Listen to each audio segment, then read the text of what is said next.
आप उसका एंगल बदल सकेंगे पीछे से यदि आप चाहेंगे तो, और आप उसको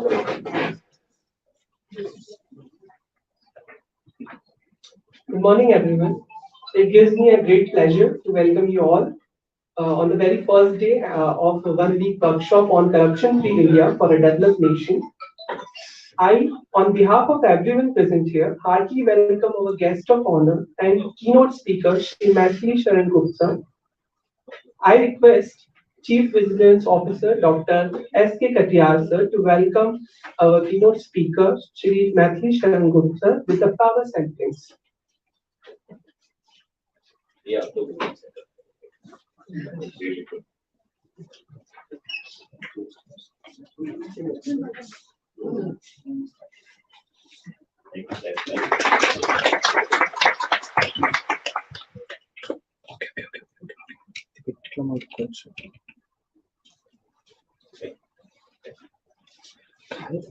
I request our program coordinator, Dr. Meena Agarwal ma'am, to welcome Chief Vigilance Officer, Dr. S.K. Katiyar sir, with the flowers sentence.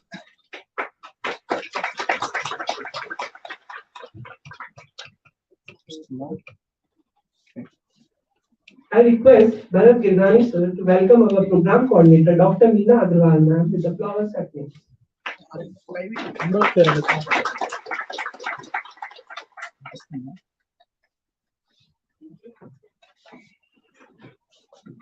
I request Ayush Singh Kushwaha to welcome our program coordinator, Dr. Pushpendra Yadav sir, with the flower sentence.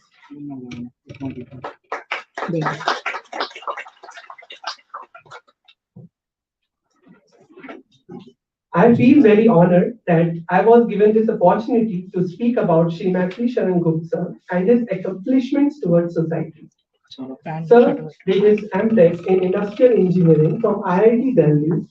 After that, sir has joined as ADG, Additional Director General of Police Railways in MP Bhopal from December 2010 to February 2014 and served in Prevention and Detection of Crime in Railway in MP. Afterwards, sir joined as DG, Director General of Police in Feb 2014. Sir developed holistic model for district administration, local administration, government department, industries.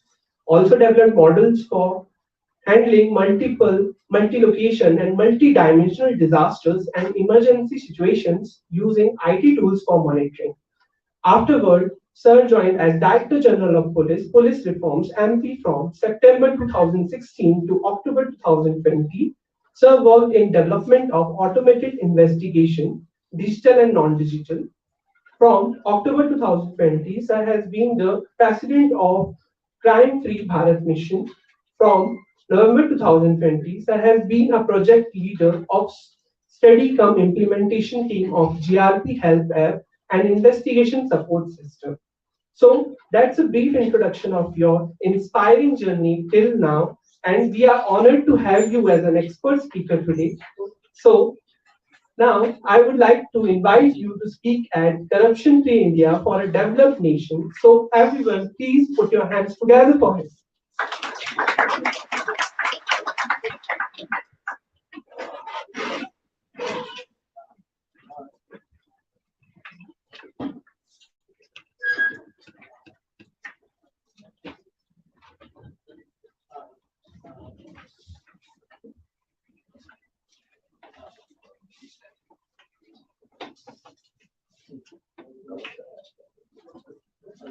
or particular, because you can probably bring it here.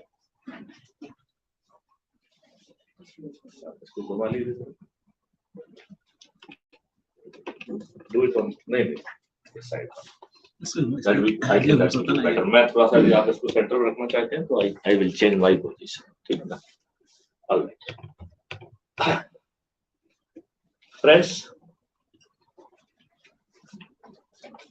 आज आप लोगों से मुखातिब होकर मैं बहुत अच्छा महसूस कर रहा हूं. मैं कटियार साहब और मीना जी और उन सभी व्यक्तियों को धन्यवाद देना चाहूंगा जिन्होंने मुझे आपके बीच में उपस्थित होने का मौका दिया.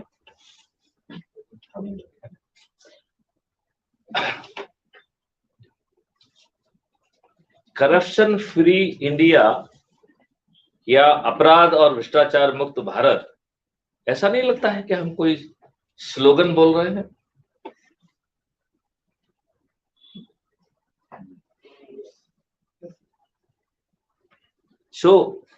क्या हम यहाँ नारेबाजी करने के लिए आए हैं या स्लोगन राइटिंग कर रहे हैं, या do we really mean any serious business to make it happen? अभी हमने कुछ दिन पहले, अभी कुछ समय पहले, एक आधे घंटे पहले हम लोगों ने एक प्लेज ली करप्शन फ्री इंडिया की। मैं एक छोटी सी कहानी सुनाता हूं, probably that will help you to put the things in the right perspective. एक बच्चा था, वो खाना खाते वक्त फैलाता था, मतलब अन्न फैलाता था। उसकी माँ बहुत परेशान रहती थी कि ये बच्चे की आदत बड़ी खराब है। वो जहां जहां वैद्य जिसका लोगों ने सलाह दी वहां वहां वो गई, लेकिन उसको कोई लाभ नहीं मिला। तब उस गांव के एक शिवालय में एक कोई सिद्ध पुरुष आए हुए थे, तो किसी ने उन माता राम को सलाह दी कि आप जाइए, शायद वो महाराज जी जो है सिद्ध पुरुष हैं, उनकी समझाइश से इस बच्चे पर शायद कुछ अच्छा असर हो जाए। तो माता राम पहुंचती हैं, उन्होंने, जो सिद्ध पुरुष थे, उन्होंने उनको अच्छे ढंग से बिठाया। उन्होंने कहा, माता राम, आज शनिवार है, आप अगले शनिवार को आएंगे तो मैं बड़ा कंफर्टेबली आपके बच्चे को जो है समझाइश दूंगा, और मुझे विश्वास है कि शायद उसके ऊपर असर भी पड़ेगा। तो माता राम चली गई, दूसरे शनिवार को पहुंची। तो उन्होंने बड़ा क्षमा मांगते हुए कहा कि माता राम, थोड़ी सी प्रॉब्लम है, आप क्या अगले शनिवार को आ सकती हैं? तो उन्होंने कहा, हाँ ठीक है, कोई बात नहीं है, मैं तो इतने वर्षों से परेशान हूं, अगले शनिवार को भी आ जाऊंगी। तो जब माता राम अगले शनिवार को पहुंची तो उस बच्चे को उन्होंने, गुरुजी ने अच्छे ढंग से बिठाया एक पटे पे और कहा कि बेटे, अन्न देवता होता है, इसे नहीं फैलाना चाहिए। और बस उसको कह के और शाबाशी दे के उसको छोड़ दिया, और चमत्कार, उस बच्चे ने फैलाना बंद कर दिया। अब माता राम अगले शनिवार को फिर से गई कि महाराज जी, आपने तो चमत्कार कर दिया, मैं तो इतने वर्षों से परेशान थी, मेरा बच्चा जो है वो खाना फैला के ही खाता था, और आपने तो चमत्कार कर दिया, तो मैं आपको धन्यवाद देना चाहती हूँ, और मुझे एक जिज्ञासा भी है। आपको यदि इतनी ही बात कहना थी तो आप पहले ही दिन कह देते। तो उन्होंने कहा कि माता राम, ये जो बच्चे की समस्या है वो मेरी समस्या भी थी। मैंने आपका से जो 7 दिन का समय मांगा था, वो अपने आप को सुधारने के लिए मांगा था, और मुझे लग रहा था कि मैं शायद 7 दिन में सुधर जाऊंगा, तो मैं बच्चे को फिर समझाइश दूंगा, उपदेश दूंगा, तो असर पड़ेगा। लेकिन जब आप 7 दिन बाद पहुंची तो मैंने पाया कि हमारे अंदर जितना सुधार होना चाहिए, सुधार तो हुआ, लेकिन उतना सुधार नहीं हो पाया था, इसलिए हमने आपसे 7 दिन और मांगे थे, और कोई बड़ा काम नहीं था। हमारी मेन प्रॉब्लम ये है कि जो उपदेश देता है वो उस उपदेश का जो है ना, खुद जो है पालन नहीं करता है। लिहाजा ऐसी जितनी भी जो है ना संकल्प और प्लेज हम ले रहे हैं, वो सब ड्रामाबाजी है। It's not going to make any difference in this country. मैं आपको 3 चरणों में बात करूंगा आपसे। पहला चरण रहेगा जिसमें मैं एक खाका खींचने की कोशिश करूंगा कि यह देश गलत ट्रैक पर जा रहा है। फिर मैं आपको क्राइम फ्री भारत कैसे होगा, और करप्शन फ्री भारत कैसे होगा, और समृद्ध भारत कैसे होगा, और वो भी आपकी अपनी दम पे, ये बताऊंगा। और फिर तीसरे पार्ट में मैं आपको इस जर्नी में पार्टनर बनाऊंगा। आप इस जर्नी के लिए तैयार हैं? ग्रेट। तो सबसे पहले मैं आपको यदि एक शॉकिंग बात कहूं, आप अपने आप को स्वतंत्र मानते हैं या गुलाम मानते हैं?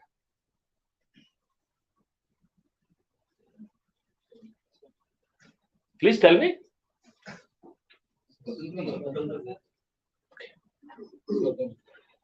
यदि मैं आपसे कहूं कि आप गुलाम हैं और आप 1947 की तुलना में आज बड़े गुलाम हैं, तो how you would like to react? आप मुझे कोई पत्थर फेंकेंगे? नहीं नहीं, what is your reaction? I want to know it. जानना चाहेंगे कैसे? करेक्ट। कैसे जो है अंग्रेजों ने यहाँ शासन स्थापित किया, क्या क्या रणनीतियां किया, उनको अपन थोड़ी देर के लिए भूल जाते हैं, राइट। फिर 1857 की एक बड़ी क्रांति हुई, वो क्रांति थोड़ी सी मिस फायर हो गई क्योंकि उसमें टाइमिंग गलत हो गई, नहीं तो ये देश जो है ना 1857 में ही स्वतंत्र हो गया होता। यदि मंगल पांडे अनावश्यक उत्तेजित नहीं हुए होते तो ये देश का इतिहास कुछ अलग होता। इसके बाद कैसे जो है ईस्ट इंडिया कंपनी से जो है शासन बना, वो सब आप जानते हैं। तो मेरा आपसे शुद्ध क्वेश्चन, एक क्वेश्चन, देखिए मैं आपसे क्वेश्चन आंसर जरूर करूंगा, तो you have to be alert and ready to for the answer. तो मैं आपसे पूछना चाहता हूं कि अंग्रेजों ने जो नियम कानून बनाए वो भारत की समृद्धि के लिए, भारत के नागरिकों की सेवा के लिए थे, या गुलाम भारतीयों पर शासन करने के लिए थे? इन भारतीयों को अपमानित करने के लिए, शासित करने के लिए, और भारत की संपत्ति को जो है ना इस देश से बाहर ले जाने के लिए, चुराने के लिए थे? जवाब दीजिए। ड्रेन ऑफ वेल्थ नहीं, नहीं, उसे कई पर्पज थे। शासित करना, शोषित करना, आपको अपमानित करना भी पर्पज था। This was one of the very very intended purpose. आपको ह्यूमिलिएट करना एक मकसद था। आपको मालूम है अंग्रेजों के सामने हर किसी को कुर्सी नहीं मिलती थी, एक सर्टिफिकेट जारी होता था, किसी को कहते थे कुर्सी नसीब, और वो सामने बैठने के लिए नहीं, जब आप वेट कर रहे हैं घंटों, तब उस समय आपको कुर्सी मिल जाएगी, और उसके बाकायदा सर्टिफिकेट जारी होता था, कुर्सी नसीब सर्टिफिकेट। ये थी आपकी औकात। तो ये जो महान नियम बनाए गए थे, आपके प्रथम प्रधानमंत्री पूजनीय नेहरू जी ने आपके ऊपर बिना कॉमा फुल स्टॉप के सभी नियमों को थोप दिया। तो नियमों के हिसाब से आप गुलाम हुए कि नहीं हुए? जरा जोर से बोलिए। इन 75 सालों में उन नियमों में जो संशोधन किए गए, उसमें उस व्यवस्था को और ज्यादा जो है ना ताकतवर बना दिया। तो आज आप 1947 की तुलना में बड़े गुलाम हुए कि नहीं हुए? मैं उसका एक प्रैक्टिकल एग्जांपल भी दूंगा तो आप और जल्दी से महसूस करेंगे उसको। अब मैं आपको दूसरी बात पर ले जाता हूं कि आपके जो फ्रीडम फाइटर्स थे, जिन्होंने कोई बड़ा संगीन अपराध नहीं किया, जैसे सरदार भगत सिंह ने एक स्मोक बम फेंका था। स्मोक बम से कोई मर सकता है क्या?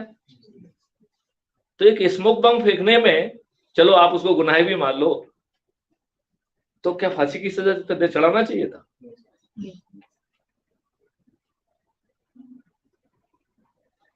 तो जिस मशीनरी से निर्दोष भारतीयों को फांसी की सूली पर चढ़ा दिया जाता था, वो प्रशासनिक मशीनरी आपके ऊपर थोप दी गई है, और उसे संविधान की 4 धाराओं में प्रोटेक्शन दिया गया है। Article 109, 1010, 1011 and 1012। सीआरपीसी की धारा होती है, आप लोग जरा गूगल करेंगे तो मजा आएगा थोड़ा सा। प्लीज डू गूगल आउट, जब मैं कहता हूं तो आप साथ में खोजते जाएंगे तो मजा आएगा आपको। बीच बीच में मैं आपसे पढ़वाऊंगा भी उसको, so that it will become little more interactive. तो जो व्यवस्था लोगों को, मासूम लोगों को बिना किसी बड़ी गलती के फांसी के फंदे पे चढ़ाती थी, वह व्यवस्था आपके ऊपर बिना कॉमा और फुल स्टॉप पे थोप दी गई है, और उसकी बादशाहियत पे कोई कमी नहीं आई है। वो अकाउंटेबल नहीं है।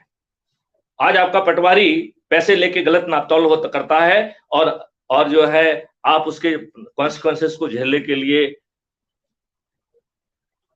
आप जो है, आपको मालूम है जो भी ये संज्ञेय अपराध होते हैं, ये अपराध जो है अगेंस्ट यू नहीं है, आप केवल एक विक्टिम और एक गवाह हैं। तो जूते चाहे आपने खाए हों, लेकिन ये this is the offence against the government. आपने कभी कोई कानूनी आदेश पढ़ा है क्या? जजमेंट वगैरह किसी ने देखने का मौका मिला हो? तो इट इज ऑलवेज रिटन से government of Madhya Pradesh versus so and so, victim का नाम नहीं होता है, राइट।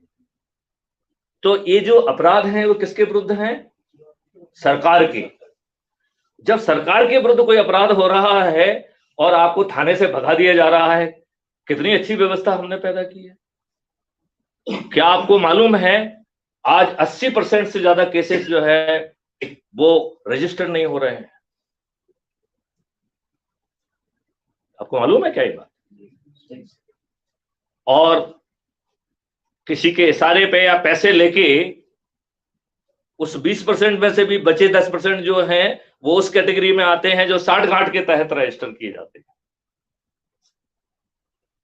जो आपके ऊपर दबाने के लिए कि इसके बहुत दिमाग खराब हो गए हैं तो बगल से जो है ना झूठी शिकायत करा दी। कुछ निकम्मे लोगों ने अपनी निकम्मतपन को छिपाते हुए, यदि मान लो बाई चांस वो दलित जाति से किसी से हो गया तो इन्होंने कहा साहब मुझे गाली दी, झूठा। दहेज का हुआ तो उन्होंने साला पूरे खानदान का नाम लिखा दिया। ये है हमारी व्यवस्था जो आपको न्याय दे रही है। तो जो अंग्रेजों ने व्यवस्था बनाई थी आज उसे आप झेल रहे हैं कि नहीं झेल रहे हैं? देखो, अंग्रेजों के समय जहां अंग्रेजी सल्तनत का सूर चूंकि फैलाव के कारण कभी डूबता नहीं था, फिर भी हमारे अदने से फ्रीडम फाइटर्स ने उस साम्राज्य को चुनौती दी कि नहीं दी? और हंसते हंसते फांसी के फंदे पर जो है झूल गए। आज जब वर्तमान सत्ता हमारे वोट से चुनी जा रही है, हम में से कितनों में हिम्मत है कि सही बात जो है ना पूरी जो है ना हौसले के साथ कह दे? आप हैं बड़े गुलाम के नहीं हैं? और आप क्या किस भ्रम में हैं? आप चुन रहे हैं लोगों को।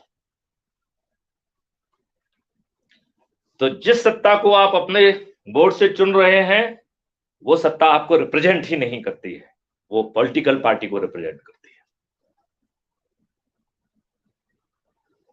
वह पार्लियामेंट के अंदर पार्टी व्हिप से बंधी हुई है। पार्टी व्हिप जानते हैं आप लोग? कि यदि जो है वो पार्टी व्हिप का यदि उल्लंघन करेगा तो उसकी मेंबरशिप चली जाएगी। और पार्टी के बाहर जो है पार्लियामेंट के बाहर वो पार्टी डिसिप्लिन से बंधी हुई है। नूपुर शर्मा का नाम कितने लोगों ने सुना है? सुना है। वो क्या थी? भाजपा की राष्ट्रीय प्रवक्ता थी। कौन सी? राष्ट्रीय। क्या उन्होंने कोई गलत बात कही थी? तो कैसा है ये पार्टी सिस्टम जो सही बात कहने पे अपने राष्ट्रीय प्रवक्ता को प्राइमरी मेंबरशिप से हटा देता है? पद तो छोड़ दीजिए।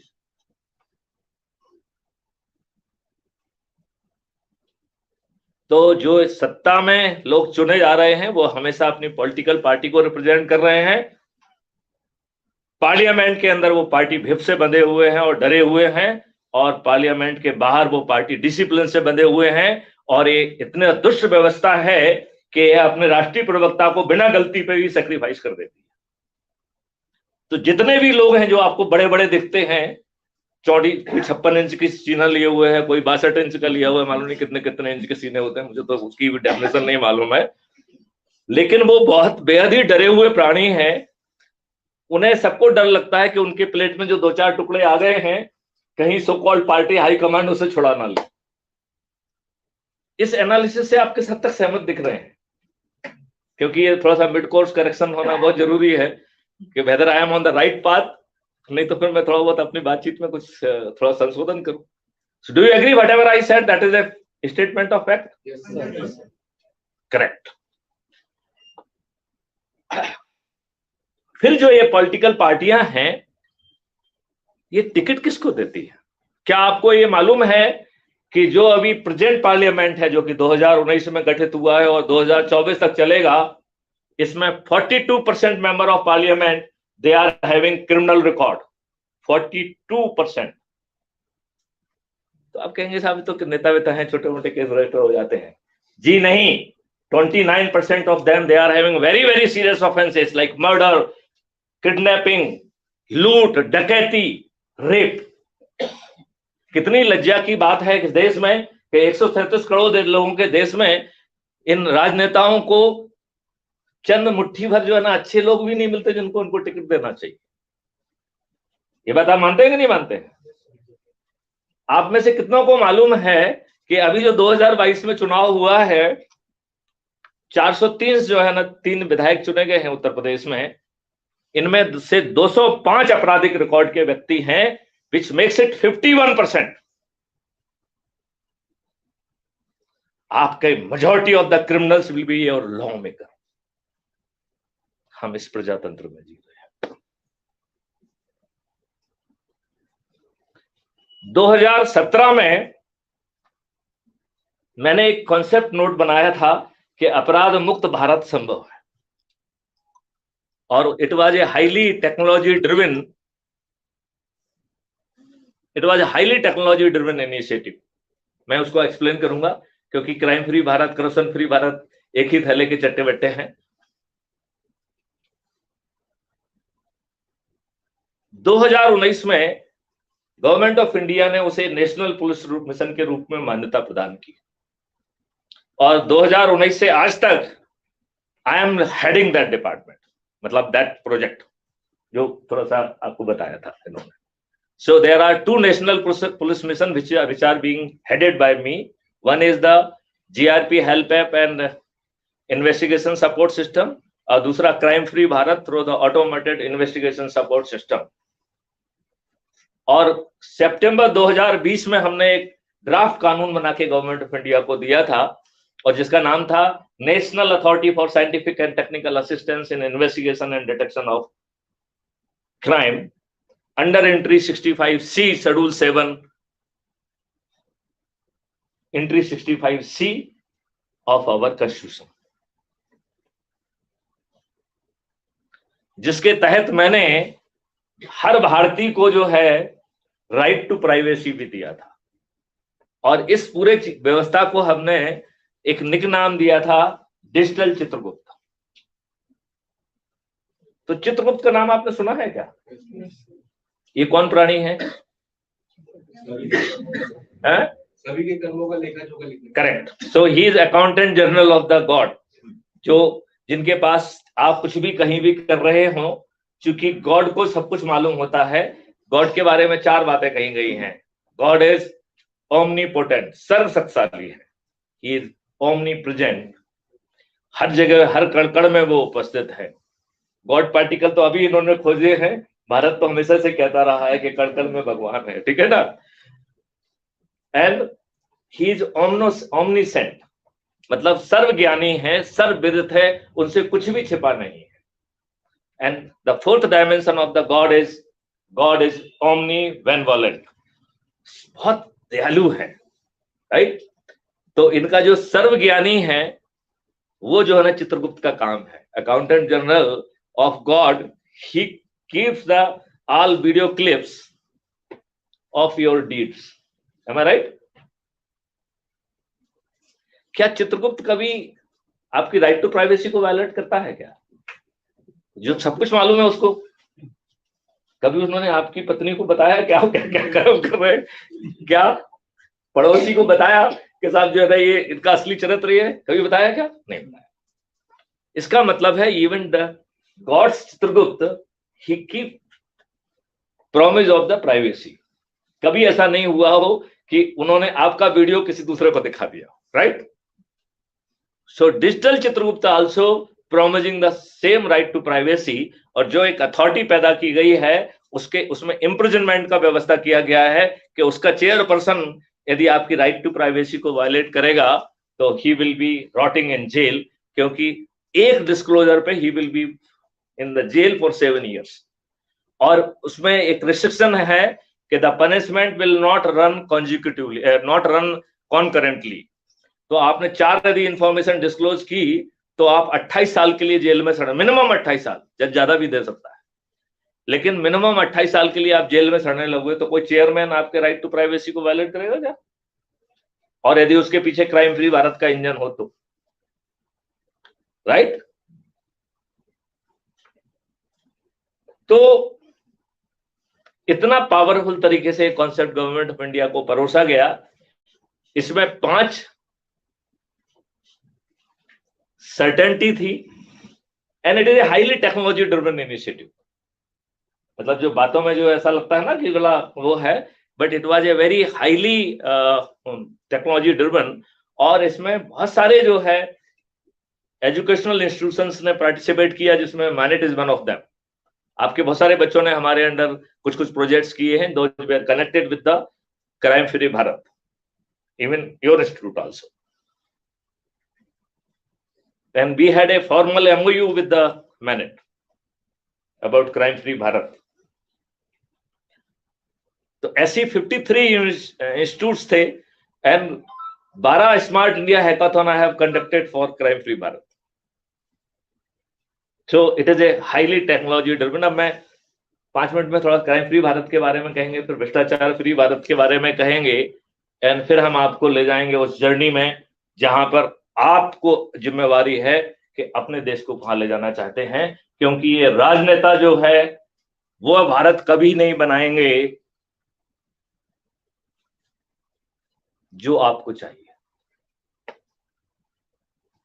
आप ये बताइए, जो आपके प्रतिनिधि हैं, मैं आपसे पूछता हूं आपके प्रतिनिधि क्या क्यों हैं? मैं गारंटी देता हूं कि यदि इनको चपरासी के कंपटीशन में बिठा दिया जाएगा तो 80% ऑफ देम विल फेल। तो जो चपरासी की काबिलियत नहीं रखता है वो आपका रिप्रेजेंटेटिव क्यों है, और वो कानून मेकर क्यों है, वो अपराधी क्यों है? हमको क्या करना चाहिए? नहीं, अभी तीसरे चरण में आएंगे ना। Hold on. जब आप इस हॉल को छोड़ेंगे तो you will be the partner in the journey, और वो भी मुफ्त की जर्नी होगी कि आप इस देश के भाग्य विधाता बनेंगे, वो भी बिना 5 पैसे खर्च किए हुए। I will explain that also. किसी को जल्दी तो नहीं है? नहीं तो मैं I can cut it short, otherwise मैं अपने अंदाज में बोलूं। चलिए, तो क्राइम फ्री भारत में जो 5 सर्टेनिटीज हैं, और हमने जानबूझ के उसे सर्टेनिटी कहा है। It's not driven by the pleasure doctrine, it is the certainty it will happen this way only. तो पहली सर्टेनिटी है कि बिना थाने जाए आपकी FIR दर्ज होना चाहिए, और आप जैसे पढ़े लिखे लोगों की नहीं, गांव के उस गमाड़ी को जिसको पढ़ना लिखना भी ना आता हो, और जिसके पास जो है ना स्मार्टफोन हो ना कंप्यूटर हो, उसकी रिपोर्ट भी बिना थाने जाए लिखी जाए। उसके लिए उसे किसी कियोस्क पे भी नहीं जाना होगा। There will be 5-6 model, but the majority of the model would be, it will be a app through which जो है every citizen will be moving to get that FIR registered, and it will be a very high profile kind of the FIR जिसकी हर चीज recorded होगी। वैसे तो artificial intelligence उसमें section लगाएगी, लेकिन हमें बहुत सारे विटनेसेस पैदा करना है। तो पहला विटनेस हमने किसको पैदा किया? जो ऐप ले जाके अपने मोबाइल फोन से आपकी FIR दर्ज कर रहा है। तो आप क्लिक करेंगे, जो नियरेस्ट वॉलंटियर होगा with the highest grading, he will be sent to you and he will record that FIR। और वो क्या रिकॉर्ड कर रहा है? He just a medium, right? लेकिन legally he is a witness also. He is witness to you, he is witness to your injury, he is witness to the scene of crime. तो वो जो कुछ भी आपसे बात करेगा, that will be audio video recorded, right? It will be logged with the date, time and location, and logged with the hash value. So it is not manipulative even by the best technology, something like deepfake. So it cannot be even manipulated by the deepfake. फिर इसमें जो है हमारे यहाँ पे बहुत सारी भाषाएं हैं।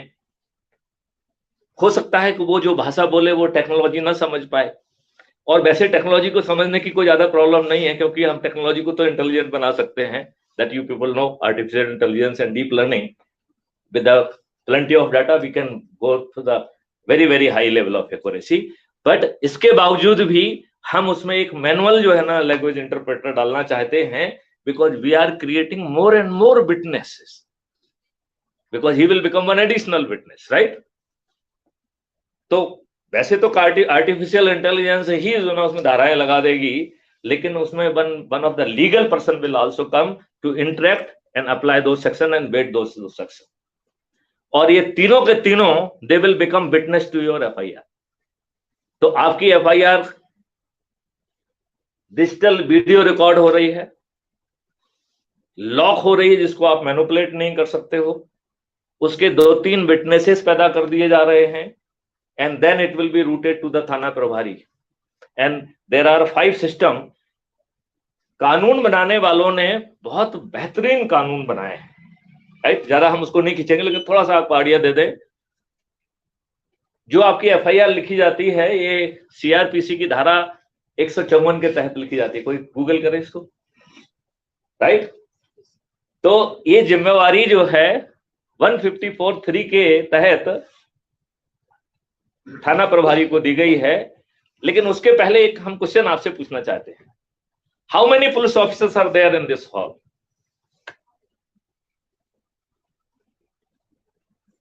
Can you please answer any one of the any one of you? इस हॉल में कितने पुलिस ऑफिसर हैं? जी। और यदि मैं कहूं कि हम सभी पुलिस ऑफिसर हैं, तो हाउ यू विल बी? जी हाँ, आप सभी पुलिस अधिकारी हैं, और मैं ये कोई इमोशनल बात नहीं कर रहा हूं, आपको कोई पैम्पर नहीं कर रहा हूं, कोई झूठ बात नहीं बोल रहा हूं। यू प्लीज जो है ना Google section CrPC 39, section 39 CrPC की धारा हर भारतीय को यह हक देती है कि यदि उसके संज्ञान में कोई कॉग्निजेबल ऑफेंस आ जाए, तो it is a legal mandate him to report. और यदि आप इसको रिपोर्ट नहीं करते हैं, तो इस सेक्शन में ज्यूरिस्प्रूडेंस को उल्टा कर दिया गया है। तो अभी आप कोई भी नॉर्मल क्राइम करते हैं, तो ज्यूरिस्प्रूडेंस कहती है it is the duty of the police and prosecution to prove it beyond reasonable doubt. और ये सेक्शन 39 क्या कह रहा है? Burden of proving innocence lies on you. तो मैथिलीशरण गुप्ता आपके ऊपर आरोप लगाएंगे कि आपने अपने जो है ड्यूटी का पालन नहीं किया है, मैं आपको जेल भेज रहा हूं। तो आपको कहना पड़ेगा नहीं भाई साहब, मेरे पास जो है ना अपनी इनोसेंस प्रूव करने के देखो ये कारण। सच ए पावरफुल सेक्शन, क्या किसी ने बताया आपको ये? और जब जो है आपको रिपोर्ट ना करने के लिए जेल में डाला जा सकता है, तो अदना सा पुलिस ऑफिसर आपकी लीगल रिस्पॉन्सिबिलिटी को पूरा ना करके और थाने में एफआईआर दर्ज ना करे, तो he is committing a crime और नॉट? तो पहला हो गया है right to take cognizance, right? मतलब आपके ध्यान में यदि संज्ञान में यदि कोई, और आपको विक्टिम होने की बिल्कुल जरूरत नहीं है। आप कहेंगे कि साहब सेक्शन 39 क्यों डाला गया है? वो इसलिए डाला गया जिससे थाना वाला आपको ना भगा दे कि तुम कौन होते हो। तो कानून कहता है कि हाँ मैं होता हूं, क्योंकि मुझे मालूम पड़ा है ये अपराध घटित हुआ है। कुछ सेक्शन में प्रोहिबिट भी किया गया है कि जब तक आप ब्लड रिलेटिव नहीं है, जिससे पड़ोसी जो है छोटी रिपोर्ट लिखाना थे कहीं, तो 1-2-3 सेक्शन है जिसमें you are prohibited not to report. जब तक वो रिलेटिव नहीं है या कोई पर्टिकुलर कंडीशन को फुलफिल नहीं कर रहा है, तो वो दूसरा व्यक्ति रिपोर्ट नहीं कर सकता है। ऐसा है, लेकिन ये 2-3 सेक्शन में है। आपने सेक्शन 39 पढ़ा? क्या कह रहा है वो?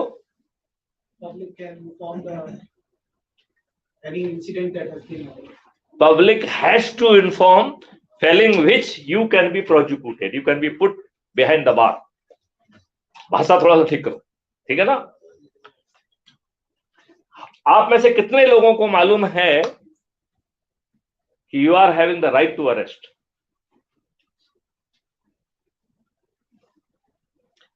Please Google section 43 CrPC.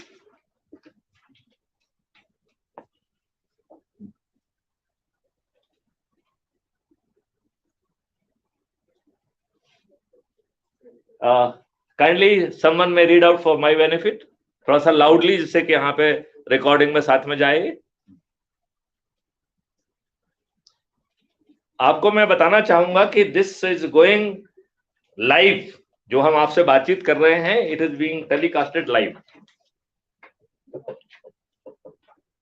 Any private person may arrest or cause to be arrested any person who in his presence commits a non-variable and cognizable offense, or any proclaimed offender, and without unnecessary delay shall make over or cause to be made over any person so arrested to a police officer, or in the absence of a police officer takes such a person or cause him to be taken in custody to the nearest police station. Correct. तो इन्होंने जो पढ़ा है इसको मैं थोड़ा सा हिंदी में आपको 2 मिनट में समझा देता हूं।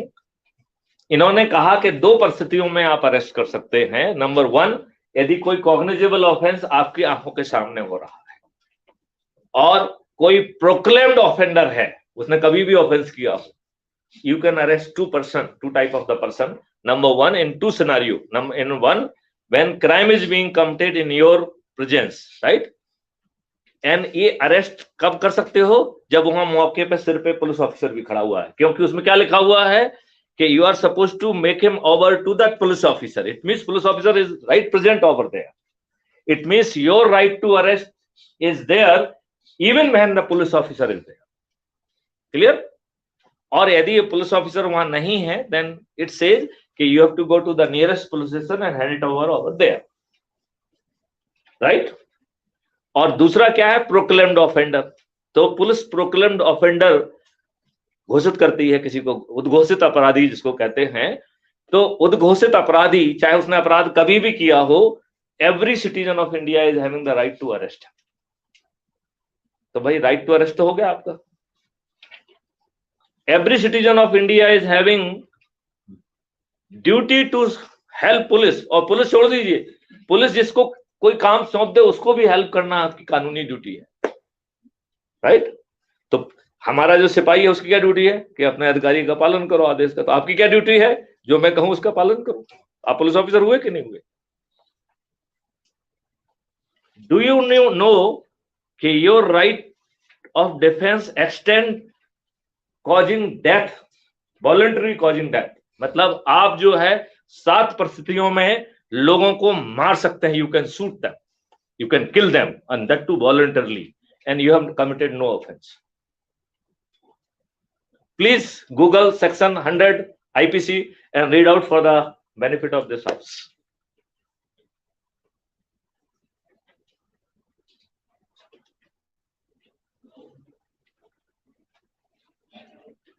Somebody may read out little loudly, और वो इतनी लाउड हो कि यहाँ पे भी सुनाई दे जाए। यदि कोई माइक का व्यवस्था किया हो तो even you can pass on the mic so that his voice should be audible and audible. Yeah. Section 100 in the Indian Penal Code. When the right of the private defense of the body extends to causing death, the right of the private defense of the body extends under the restrictions mentioned in the last preceding section to the voluntary causing of a death or of any other harm to the assailant, if the offense which occasions the exercise of the right be of any of the restrictions. So there are the 7 such conditions. Please read out directly 7 conditions. The first one, such as an assault, as may reasonably cause the apprehension that death will otherwise be the consequence of such assault. मतलब यदि आपको अंदेशा हो कि जो सामने वाला असोलेंट जो ऐसा कुछ करने वाला है जिससे आपको या आपके बगल में कोई या कोई वहां उपस्थित व्यक्ति की मौत संभावित है, संभावित, मौत हुई नहीं है, you can shoot such a person if you are having that kind of apprehension and you have committed no crime. Such an assault as may reasonably cause the apprehension that grievous hurt will otherwise be. तो पहले में जो है कहा गया है कि मौत होना का आपको अप्रहेंशन है, दूसरे में कहा नहीं मौत ही भी पर्याप्त नहीं है, गंभीर चोट लगना भी पर्याप्त है। तो यदि आपको खुद को या किसी अन्य को यदि ग्रेवियस हर्ट होने की संभावना है, you can shoot that person. Third, यदि जो है एक ऐसा असॉल्ट किया जा रहा है जिससे कि बलात्कार ऐसी कोई चीज जो है ना हो सकती है, उस बलात्कारी को you can shoot. An assault with the intention of gratifying unnatural lust. So unnatural lust is something like sodomy, some unnatural act. So even if somebody is committing that unnatural act or unnatural lust, such person can also be shot dead. An assault with the intention of kidnapping or abducting. यदि किसी को जो है ऐसा assault कर रहे हैं जिसमें नियत है कि सामने वाले को किडनैप कर लिया जाए या एब्डक्ट कर लिया जाए, तो वैसी परिस्थितियों में भी आल्सो यू कैन शूट।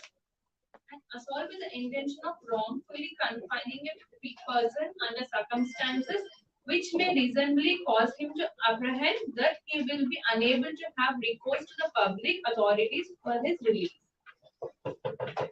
यदि किसी व्यक्ति को जो है आप जो है वो कर लेते हैं, किडनैप कर लेते हैं, या उसको कहना चाहिए हाईजैक कर लेते हैं, जैसे हाईजैकिंग ऑफ द प्लेन होती है, और उसमें आपका मकसद क्या है, टू गेट अपने टेररिस्ट को रिलीज कराना, you everyone is having the right to shoot such person. नहीं नहीं, एक और है, yes, it is very important, या an act of throwing or administering acid or an attempt to throw and administer acid. Correct. यदि कोई attempt करता है किसी के ऊपर एसिड फेंकने का, you can kill him. And in सातों तरह की गतिविधियों में, जिसमें कि अधिकांश बड़ी बड़ी चीजें कवर हो गई हैं, हो गई कि नहीं हो गई हैं, almost all, right, you are having the right to kill a person, voluntarily kill a person, voluntarily, जानबूझकर उसकी हत्या करने का या उसको मारने का हक है। तो आपको रिपोर्ट करने का जिम्मेवारी है, आपको जो है ना मदद करने की जिम्मेवारी है, आपको जो है अरेस्ट करने की जिम्मेवारी है, और यदि ये 7 तरीके की चीजें हैं तो आपको सामने वाले को किल करने का भी अधिकार है। तो आप पुलिस ऑफिसर हुए कि नहीं? Any doubt? तो इस हॉल में कितने पुलिस ऑफिसर उपस्थित हैं? हम सभी पुलिस ऑफिसर हैं, राइट? Any confusion? सर, आपको नहीं लगता? हाँ, यस। जैसे कि कभी ऐसा क्राइम कमिट हो रहा है, हमने किसी को किल कर दिया, हाँ हाँ, उसको रोकने के लिए कई ऐसी एफआईआर हो जाती है कि उल्टा उस पर्सन पे आ जाती है जिसने बचाया था। बहुत सुंदर क्वेश्चन पूछा। वैसे तो मैं इसको कहने वाला था, फिर चूंकि किसी तरफ से क्वेश्चन नहीं आ रहा तो मैं चुप था। हमने इतनी घटिया व्यवस्था पैदा की है कि जो पुलिस खुद फर्जी इनकाउंटर में इस सेक्शन 100 का फायदा उठाती है, वो आपकी राइटफुल जो है ना एक्शन के लिए आपको जेल में भेज देगी। Your doubt is 100% correct. क्यों? क्योंकि हमने ऐसी घटिया पुलिस जो है ना, ऐसा घटिया सिस्टम इनहेरिट किया हुआ है। इस देश के प्राइम मिनिस्टर जो है 15 अगस्त 1947 को जब हम आजादी का अमृत महोत्सव मना रहे थे, उन्होंने 5 प्रण लिए थे। उसमें से दूसरा प्रण था गुलामी के हर अंश से मुक्ति। आप लोगों ने कुछ पढ़े? 5 थे उसमें, हाँ है कि नहीं? गुलामी के हर अंश से मुक्ति। तो माननीय नरेंद्र मोदी जी गुलामी क्या रोड के नाम पे ही खोजते रहेंगे? क्या रेलवे स्टेशन के नाम में ही खोजते रहेंगे? हमने जो असली गुलामी आपको बताई है कि नियम कानून और व्यवस्था गुलामों की आपके ऊपर थुपी हुई है, इन दुष्ट राजनेताओं को ये इसमें गुलामी नहीं दिखती है? क्या एक भी राजनेता ने ये कहा कि आप गुलाम हैं और हम इस गुलामी से आपको आजादी दिलाएंगे? ये दुष्ट राजनेता आपको कभी भी इस गुलामी से आजादी नहीं दिलाएंगे, क्योंकि इसी व्यवस्था के तहत वो सत्ता में बैठे हुए हैं।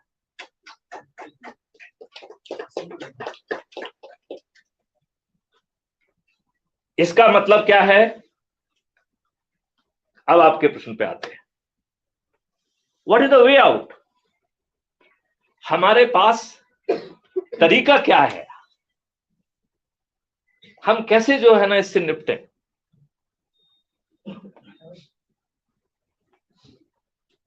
तो एक चीज मैं आपको बता दूं, आंदोलन तरीका नहीं है, धरना और जुलूस तरीका नहीं है। तो फिर क्या तरीका है? Anybody would like to venture out? आपके दिमाग में क्या सवाल आ रहा है? हमने आपको कह दिया ये तरीका नहीं है, तो फिर आप क्या तरीका हो सकता है? वो जो आप करा रहे हैं अवेयरनेस, नहीं, no awareness. Awareness is not going to help. Awareness is a big business. जो आपका साइबर क्राइम का अवेयरनेस है, this is a big business. It's a billions of dollar of industry. I don't believe in any awareness.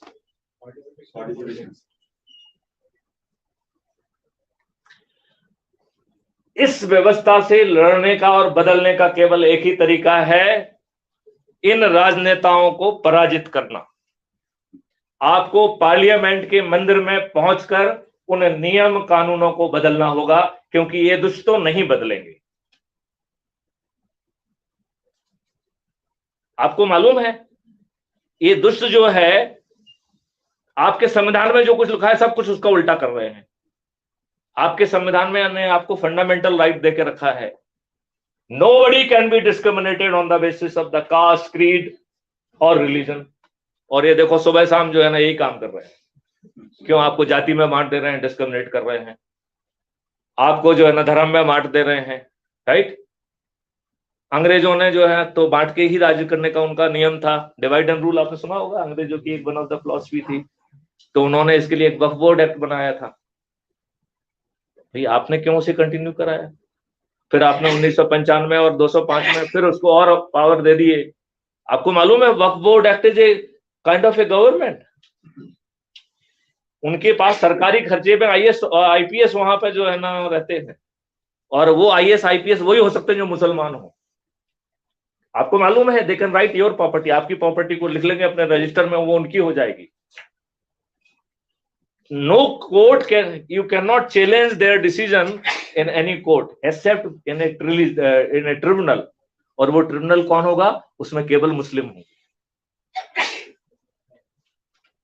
ऐसा कोई नियम किसी दूसरे धर्म के लिए है क्या? तो भाई you are being discriminated on the basis of the religion. भाई you are being discriminated on the basis of the caste. Caste के बेसिस पे जो है ना ये रिजर्वेशन कैसे आया?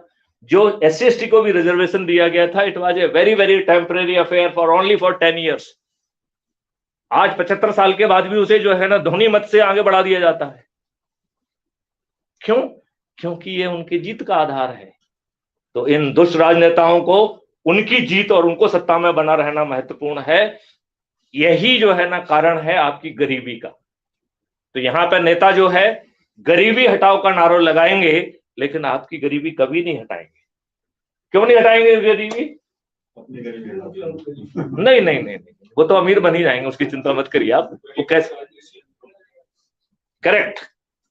क्योंकि जब आप गरीब होंगे तभी आपको फ्री भी बांट के हम सत्ता में बैठेंगे. तभी हम आपको जो है ना साड़ी बांट के और पैसे बांट के सत्ता में बैठेंगे. और इसके साथ साथ जो है आपको दारूखोर बनाना भी उनकी मजबूरी है.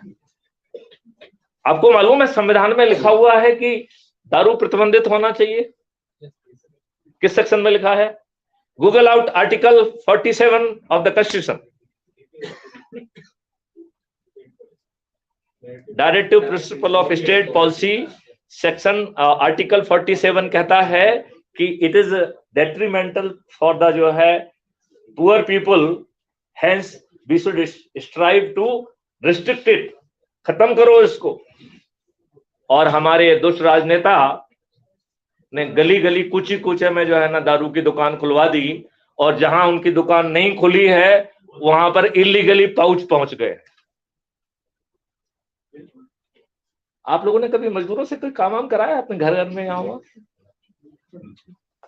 हमारे मजदूर इतने बलवान हो गए हैं कि आजकल वो खाना नहीं खाते हैं, वो दारू पीते हैं और नमकीन खाते हैं. उनका शरीर इतना चुस्त दुरुस्त हो गया है कि वो जो है 3 घंटे में जो उनका शरीर बोल जाता है. वो पैसा उनका मजदूरी करना है, लेकिन वो 8 घंटे मजदूरी करने का जो है ना उनका बदन जो है ना में क्षमता ही नहीं है कि वो काम करे. Am I right? आप सब लोगों का भी यही एक्सपीरियंस है. तो संविधान के विरुद्ध है कि नहीं है? माइनॉरिटी कमीशन रिलीजन के आधार पर है कि नहीं है? So is it not discrimination on the basis of religion? तो माइनॉरिटी कमीशन हो सकता है क्या? माइनॉरिटी मिनिस्ट्री हो सकती है क्या? कास्ट के बेसिस पर रिजर्वेशन हो सकता है क्या? और the worst example is the worship places act 1991, जिसका सेक्शन 4 ने भारतीयों से न्याय की भीख मांगने का भी हक छुड़ा लिया है। Google out section 4 worship places act 1991 and please read it out for the everyone.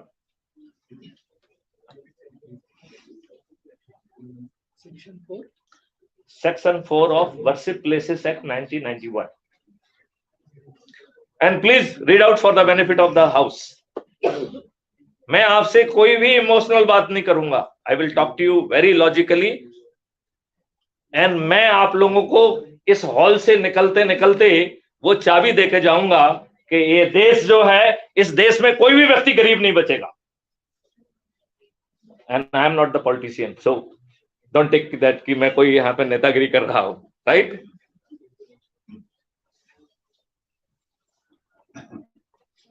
Can someone read out?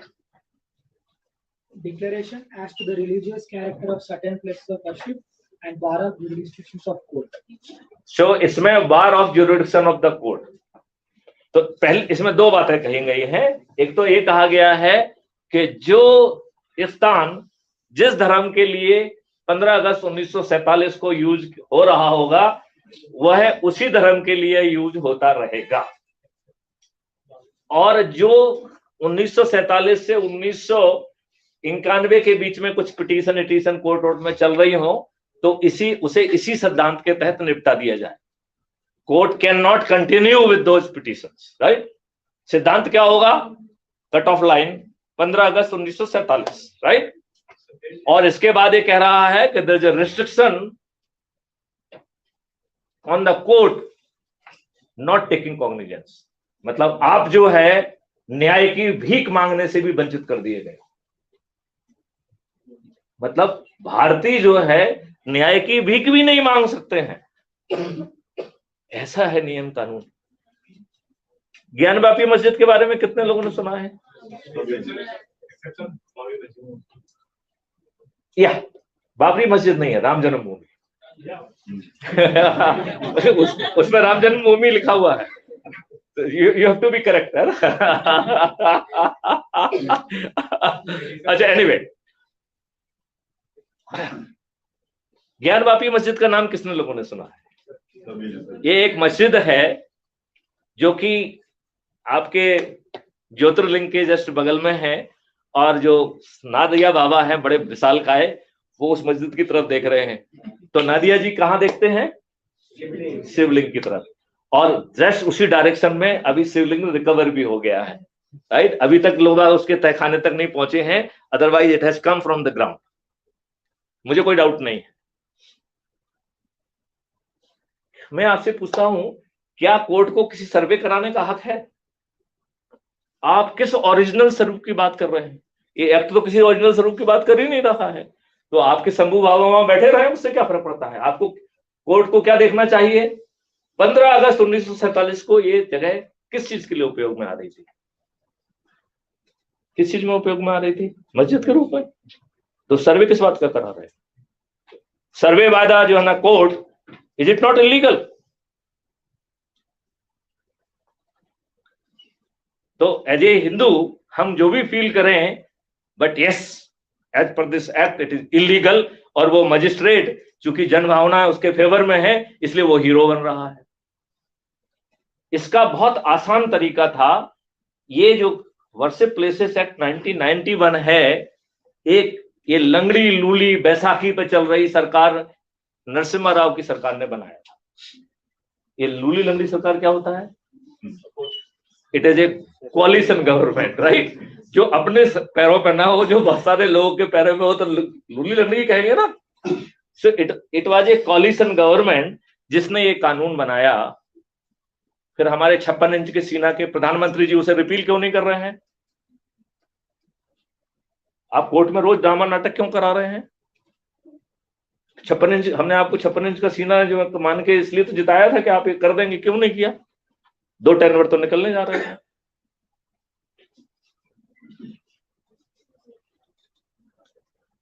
ये बात कहने का मतलब है कि राजनेता राजनेता है, पॉलिटिशियन इज ए पॉलिटिशियन। उसे सरवाइव करना जो है ना अपने लिए ज्यादा जरूरी है, जन भावना और इस देश से उसको कोई लेना देना नहीं है। केजरीवाल एक का नाम सुना है? How do you read Kejriwal? Kejriwal के बारे में तुम क्या कहना चाहोगे? चलिए, हाँ प्लीज। हाँ, जैसे आपने राजनीति की बात की, जैसे हम अगर कम पढ़े लिखे लोगों में लालू जैसे को अगर कोई मंत्री बना देते हैं तो उस देश में भ्रष्टाचार करप्शन करते रहे। अब जब केजरीवाल जी पढ़े लिखे IAS हमारे दिल्ली के मुख्यमंत्री बने हैं, उनका आपने कभी भी बीच में हमने एक पेपर में पढ़ा था, जैसे अभी सत्येंद्र जैन को अरेस्ट किया तो उन्होंने पेपर में दिया हुआ था, मैंने पढ़ा था कि केंद्र सरकार ने फर्जी एजेंसियां तैयार करके सत्येंद्र जैन को फंसाया है। तो सत्येंद्र जैन अभी तक जेल में क्यों है? आपने बिल्कुल सही कहा। यदि मैं अपनी भाषा में केजरीवाल को डिफाइन करना चाहूं तो मेरी भाषा में सुनिए कि मैं केजरीवाल को क्या मानता हूं। केजरीवाल ने इस देश के नेताओं को कहा है, हे नेताओं, मैं उम्र में तो तुम्हारा बच्चा हूं लेकिन अकल में तुम्हारा बाप। तुम इस देश को यदि बेच सकते हो तो मैं इस देश को तुमसे ज्यादा तेजी से बेच सकता हूं। यदि तुम देशद्रोही हो सकते हो तो मैं बड़ा देशद्रोही हो सकता हूं। तुम यदि फ्रीबी बांट सकते हो तो मैं 80,000 की फ्रीबी तो जो है अभी अहमदाबाद में घोषणा कर सकता हूं। और राइट, और मैं तो तुष्टिकरण में इस हद तक जा सकता हूं कि जब चाहो तब गोल टोपी लगा सकता हूं। और हम जो है शासक होने के बावजूद भी हमारा ध्यान जो है ना संभाव का नहीं होना चाहिए, लेकिन मैं तुष्टिकरण में भी तुम्हारा बाप हूं। I read Kejriwal like this. मुझसे कितने लोग सहमत हैं? हाथ उठाएं जरा। Great, I am happy that कि आप लोग भी इसी तरीके से रीड कर रहे हैं। लेकिन चाहे केजरीवाल हो या कोई दूसरे राजनेता हो, इस देश के लिए तो कोई भी अच्छा नहीं। ऐसे लोगों को चुने सर, अगर पढ़े लिखे को चुने तो ऐसे लोग मिल जाते हैं और कम पढ़े लिखे मिले। देखिए, इस देश को अखंड भारत और इतना बड़ा भारत किसी ने बनाया था तो वो था एक व्यक्ति, चाणक्य। और चाणक्य ने जो है चंद्रगुप्त पैदा किए थे, राइट। इस देश का केवल एक ही तरीका है कि हम चंद्रगुप्त पैदा करें। यह धर्म युद्ध है, इसे लड़ना ही होगा। लेकिन ये चाणक्य भी अलग होंगे। ये तलवार चलाने वाले चाणक्य नहीं होंगे, ये लोगों को जोड़ने वाले चाणक्य होंगे। अब मैं आप सब लोगों से कहूंगा कि आप सभी लोग अपना अपना मोबाइल हाथ में बाहर निकाल लें। Everyone,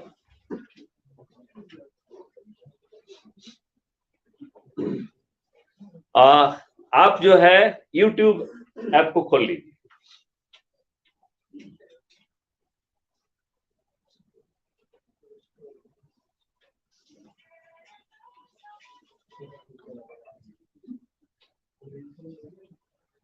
Now we are on the journey of making this country healthy, wealthy and rich and prosperous. इस देश में कोई भी व्यक्ति गरीब नहीं रहेगा, बल्कि मैं तो यहां तक कहने के लिए तैयार हूं कि गरीब रहने का ऑप्शन आपका क्लोज कर दिया जाएगा। Even if you want to be poor, this option will not be open to you. क्योंकि मैं तो हर चीज को सर्टेनिटी की भाषा में कहने की, मेरी पुलिस ऑफिसर होने के कारण बीमारी है, तो मैं उस बीमारी के साथ ही चलूंगा, ठीक है ना। कि तो आप लोगों ने अपना YouTube खोल लिया है। Now I would like you to type crime free Bharat.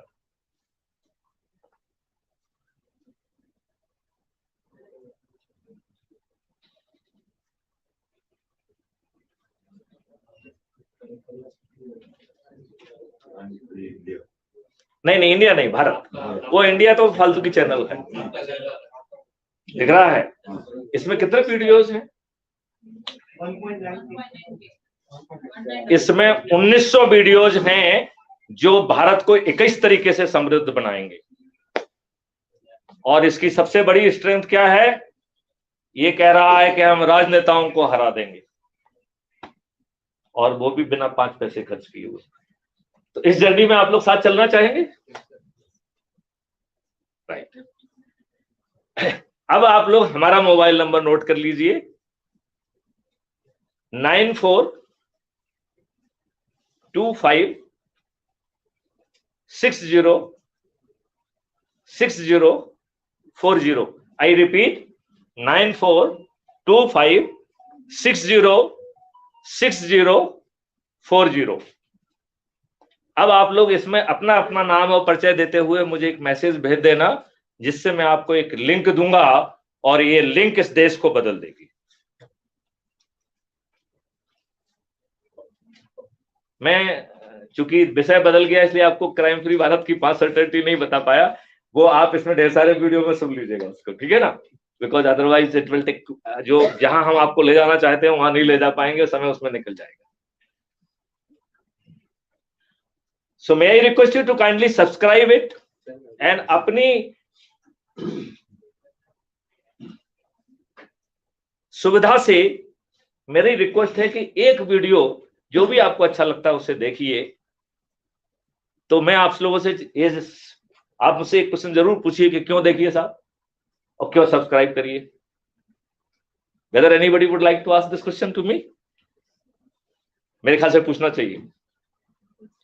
चलिए आप लोग नहीं पूछ रहे हैं क्योंकि आप लोग बड़े अच्छे लोग हैं, अपने चीफ गेस्ट से जो है ना क्यों ऐसी बातें पूछना, ठीक है ना। तो मैं बता देता हूं, इसमें वो एक्सप्लोसिव मटेरियल है जो बता रहा है कि भारत के 21 उद्देश्य को कैसे पाया जाएगा। आने वाला भारत टैक्स फ्री भारत होगा और भारत के डेवलपमेंट के लिए आज से 20 गुना ज्यादा जो है ना संपत्ति होगी, 20 गुना ज्यादा। अच्छा अच्छा अच्छा, इज गोइंग लाइव, वो वाला चल रहा है, ओके। तो पहला क्या क्या करेगा मैं बताता हूं, फिर कैसे करेंगे वो भी बताते हैं, ठीक है ना। इसने 21 मकसद अपने लिए रखे हुए हैं, राइट।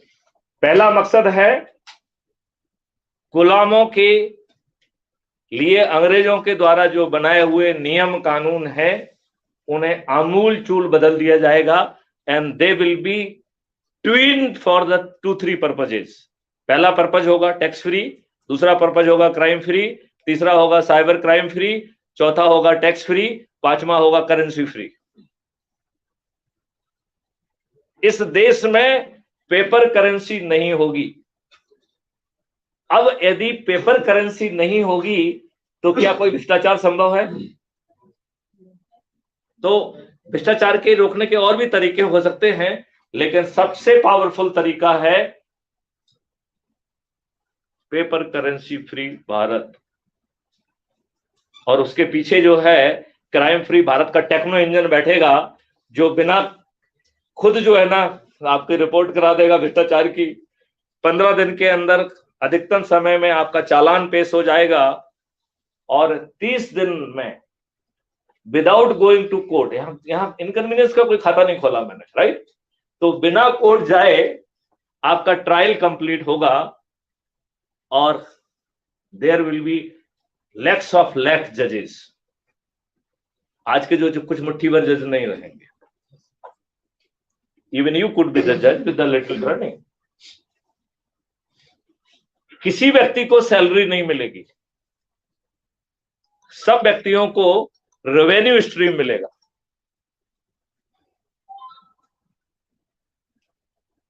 राइट। और sum total of revenue stream will be 10 times of your salary which you are getting today.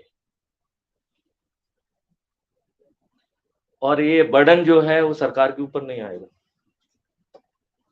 कहां जाएगा ये बर्डन? नहीं, ये सब गरीबी, देखो हम अमीरी बांटने के लिए आए हैं, गरीबी बांटने के लिए नहीं आए। I will not do any such thing जो आपके जो है ना रिसोर्सेस को डिप्लीट करे। The sum total, there will be 2 component of your punishment. One is the corporal punishment and another would be financial punishment, and financial punishment will be calculated one. So that is the formula would be sum total of revenue stream distributed to everybody. तो किस किस को revenue मिलेगी? शिकायत करता, भैया offence तो against state है, तो भाई मैं भी तो आपके पास रिपोर्ट करके कुछ भलाई कर रहा हूं ना। तो जो शिकायत करता है अभी वो दड़बे में घूमता है, वकील करता है, उसको उल्टा रेवेन्यू मिलेगा। जो भी गवाह या उस प्रोसेस में रहेंगे, इंक्लूडिंग दिस लैंग्वेज इंटरप्रेटर और जो वकील वगैरह, इन सबको रेवेन्यू स्ट्रीम मिलेगी और जज को भी रेवेन्यू स्ट्रीम मिलेगी।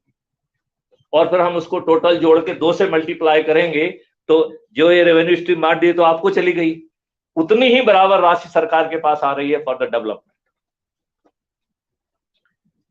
तो एक उसमें 5 लाख, 50 लाख, 1 करोड़ तक का जो है ना फाइनेंशियल पनिशमेंट होगा। आप देने की स्थिति में होंगे क्या?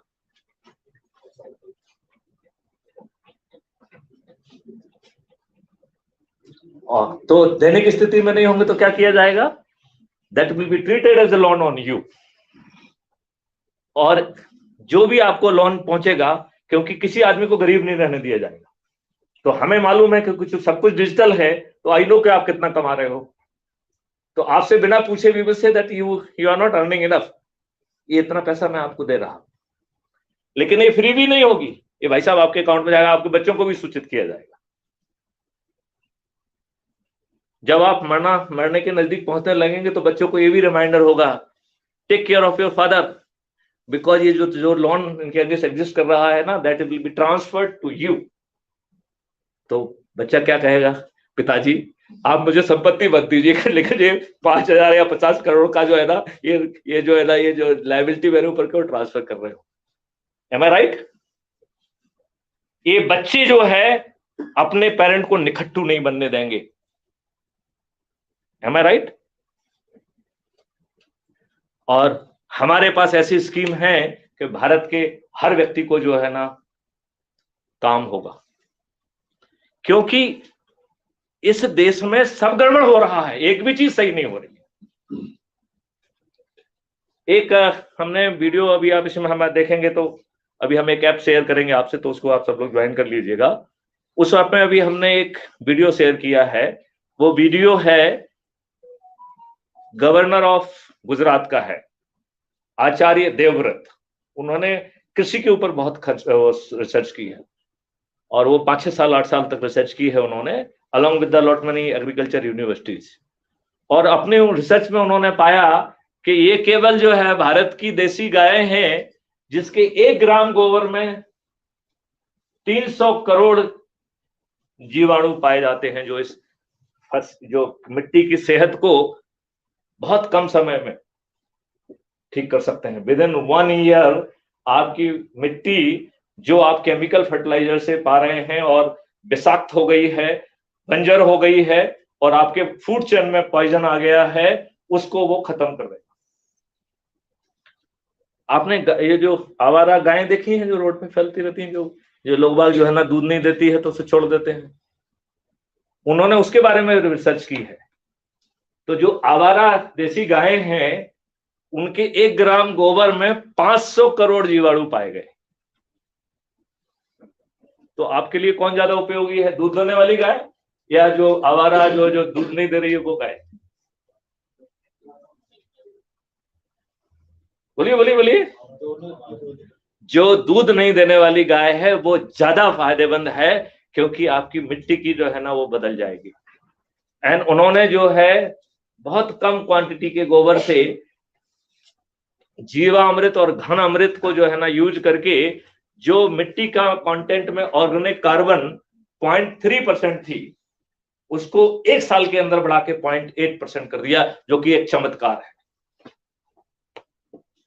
उस प्रोग्राम में माननीय नरेंद्र मोदी जी भी डिजिटली उपस्थित थे, आप देखेंगे उसको, जब वीडियो हम आपको दोबारा शेयर कर देंगे। मैं इस देश के प्रधानमंत्री से पूछता हूं, जब आपके राज्यपाल ने साइंटिफिक तरीके से रिसर्च करके इतनी सारी बातें सिद्ध कर दी हैं, तो क्या इस देश के साथ ये गद्दारी नहीं है कि आप इतनी बड़ी संख्या में केमिकल फर्टिलाइजर और पेस्टिसाइड पर सब्सिडी दे रहे हैं, जिसके कारण आपको कैंसर होगा? आज इस हॉल में मैथिली शरण गुप्त एक घोषणा करने वाले हैं कि यदि हमने मिड कोर्स करेक्शन नहीं किया तो भारत हर 3 भारतीयों में 2 भारतीयों को जो है कैंसर होगा। इस चीज को सुन के आपको कैसा लग रहा है? अभी मैं इसको आई विल सब्सटेंशिएट माई, हर चीज को मैं बिना सब्सटेंशिएशन की बात नहीं करता हूं, इसको भी सब्सटेंशिएट करूंगा। How do you react to it? यदि 2 भारतीयों पे में कैंसर होगा तो उसको अटेंड करने के लिए तीसरा भारतीय लगेगा कि नहीं लगेगा? आपके घर में यदि 2 लोग कैंसर से पीड़ित होंगे तो तीसरा व्यक्ति लग जाएगा कि नहीं लग जाएगा? When 99% of the population will be handling and suffering from the cancers either directly or indirectly, इस देश की हालत कैसी होगी? कैसी होगी? आपका एग्रीकल्चर कैसा होगा? आपकी पढ़ाई लिखाई कैसी होगी? आपकी इंडस्ट्री कैसी होगी? आपका सर्विस सेक्टर कैसा होगा? तो ये जो घपलेबाजी हम ढेर सारी कर रहे हैं, हमने ये कर लिया, हमने ये कर लिया है, ये सब टाइम टाइम फुस हो जाएगा कि नहीं हो जाएगा?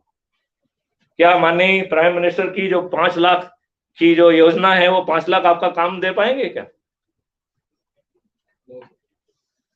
किसी को 5 लाख मिले हैं क्या अब तक?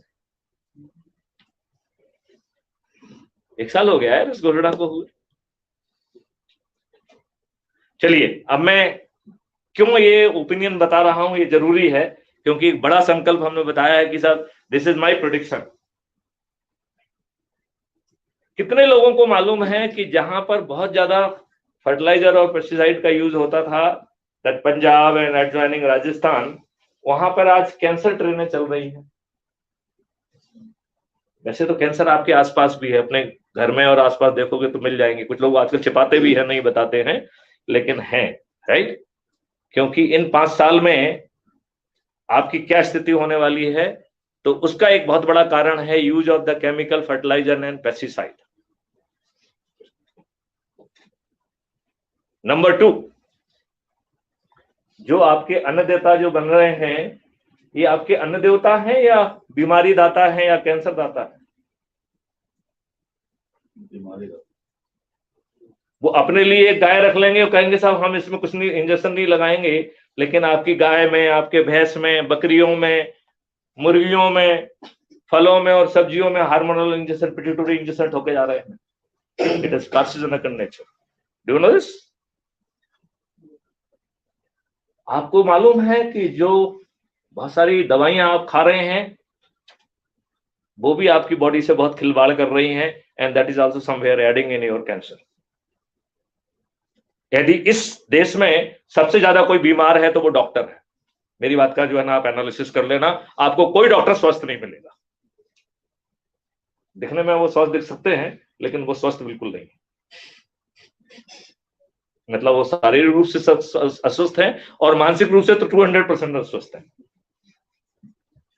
जिसकी साइकोलॉजी आपसे पैसा वसूल ना हो, आप देखिए आपको हर डॉक्टर एक जो है ना बात कहते मिल जाएगा, अरे आप यदि 10 मिनट लेट हो गए होते तो यमराज आपको लेके जाने वाले थे। कहते कि नहीं कहते? और यदि आप कुछ पढ़ लिख के जाएंगे तो वो कहेंगे भैया आप गूगल से ही अपना इलाज करा लो, हमारे पास क्यों आए हो? कहते मतलब वो आपको चीजें समझाएंगे नहीं। जहां पर आपसे सर्टिफिकेट ले रहे हैं उसमें भी आपको नहीं समझाएंगे, कहेंगे साइन करो यहाँ पे, जबकि उसमें लिखा है कि मैंने इनको ये सब चीजें समझाई हैं और इन्होंने जो है स्वेच्छा से जो है इस पे किया है सिग्नेचर।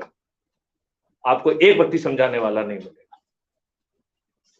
और कोई हम जैसे बड़े लोगों से तो उनको मजबूरी में समझाना पड़ता है, लेकिन हम जैसे लोग से भी एक डॉक्टर ने कह ही दिया कि सर देखिए आप पुलिसिंग के एक्सपर्ट हैं, आप डीजी हैं, मैं तो नहीं बताता हूं आपको कि धाराएं कौन सी लगाना है, क्या लगाना है।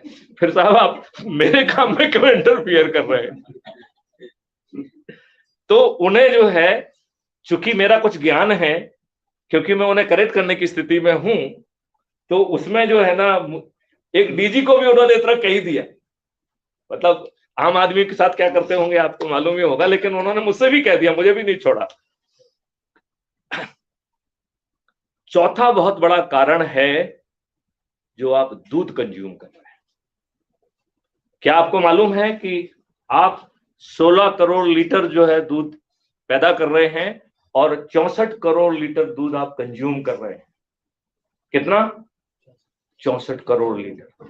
और इसके बारे में एक रिसर्च की गई है और रिसर्च की फाइंडिंग है कि यदि 5 साल तक, बल्कि 5 साल नहीं, उसमें तो 4 साल ही लिखा हुआ है, यदि 4 साल तक लगातार ऐसे प्रोडक्ट को आप सेवन करेंगे जो केमिकली बनाया गया होगा, तो 87% people will suffer from cancer. You can Google it up, right?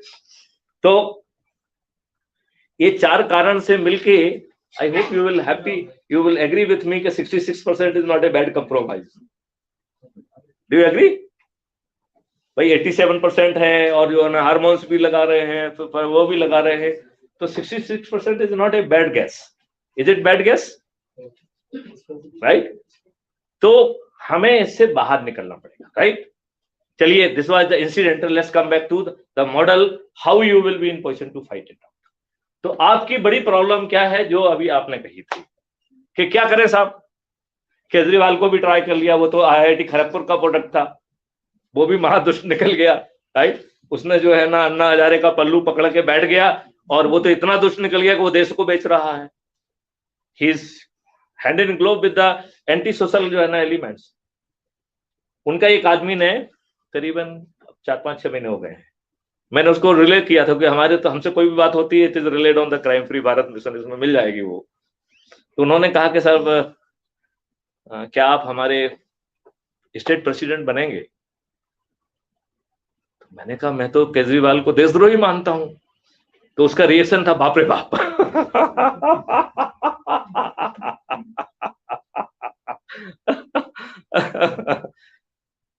तो आपका कहना सही है. To whom to rely?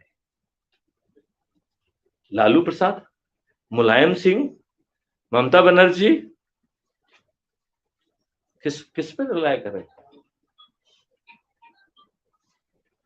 आप कहें हमारे पास ऑप्शन नहीं है, लिहाजा आप खुद ऑप्शन बनिए और वो ऑप्शन हम आपके लिए पैदा करेंगे. You will be the option. तो एक अभी हम आप लोगों ने अपना एक SMS मुझे भेज दीजिए तो हमें आपका वो मिल जाएगा. I will save your number and उस पर हम आपको एक लिंक भेजेंगे और आपको कुछ जिम्मेवारियां देंगे. Now you have to be very very attentive जो मैं कहने वाला हूं, क्योंकि ये जो मैं कहने वाला हूं इससे देश बदलने वाला है. So you can not take it lightly. Making sense? Okay. तो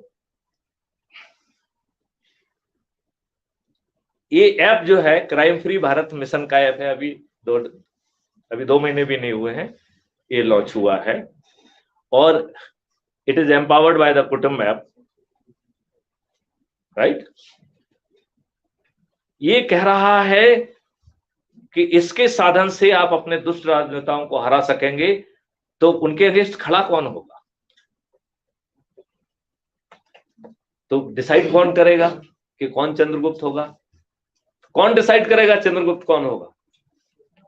Anyone can be the chief minister of Madhya Pradesh here sitting in the hall. Who will decide? कौन डिसाइड करेगा?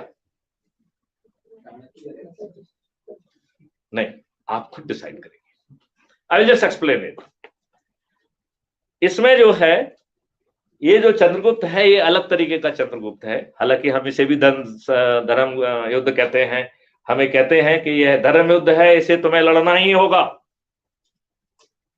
यदि तुम यह धर्म युद्ध नहीं लड़ोगे तो दुनिया तुम्हें धनुर्धारी के रूप में नहीं याद करेगी.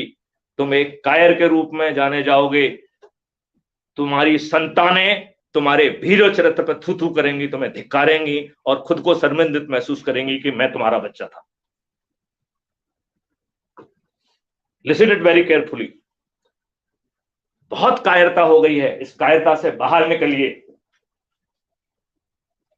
Maithili Sharan Gupt is giving you the vision जिसमें आप चंद्रगुप्त बन सकते हैं. अब मैं एक्सप्लेन करता हूं. जैसे ही आप इससे जुड़ेंगे यू आर सपोज टू जो है टेक वन ऑफ द संकल्प. इसमें 5 जो है अंतः विधाएं हैं और 16 बाह्य विधाएं हैं और 5 संकल्प हैं. संकल्प सम टोटल ये है कि 90 लोगों को जोड़ना है. ठीक है ना? फिर मैं उसको एक्सप्लेन करता हूं. तो 5 संकल्प हैं. पहला संकल्प है सबसे छोटा 9 दिन का संकल्प है. आपको हर दिन 10 लोगों को जोड़ना है 9 दिन तक, कुल 90 व्यक्ति. राइट? दूसरा संकल्प है कि आपको हर दिन 5 व्यक्तियों को जोड़ना है, लेकिन फिर आपका संकल्प 18 दिन चलेगा.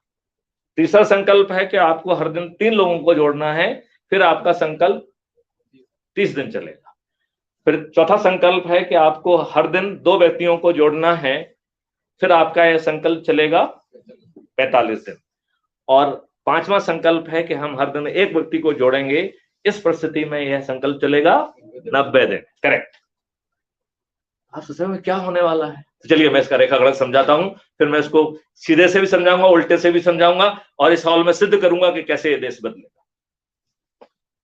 आई am not the politician, I am a hard bureaucrat with the 13 degrees with the many awards, जो 2017 में गवर्नमेंट ऑफ इंडिया से ये मनवा सकता है कि crime free Bharat through technology is possible.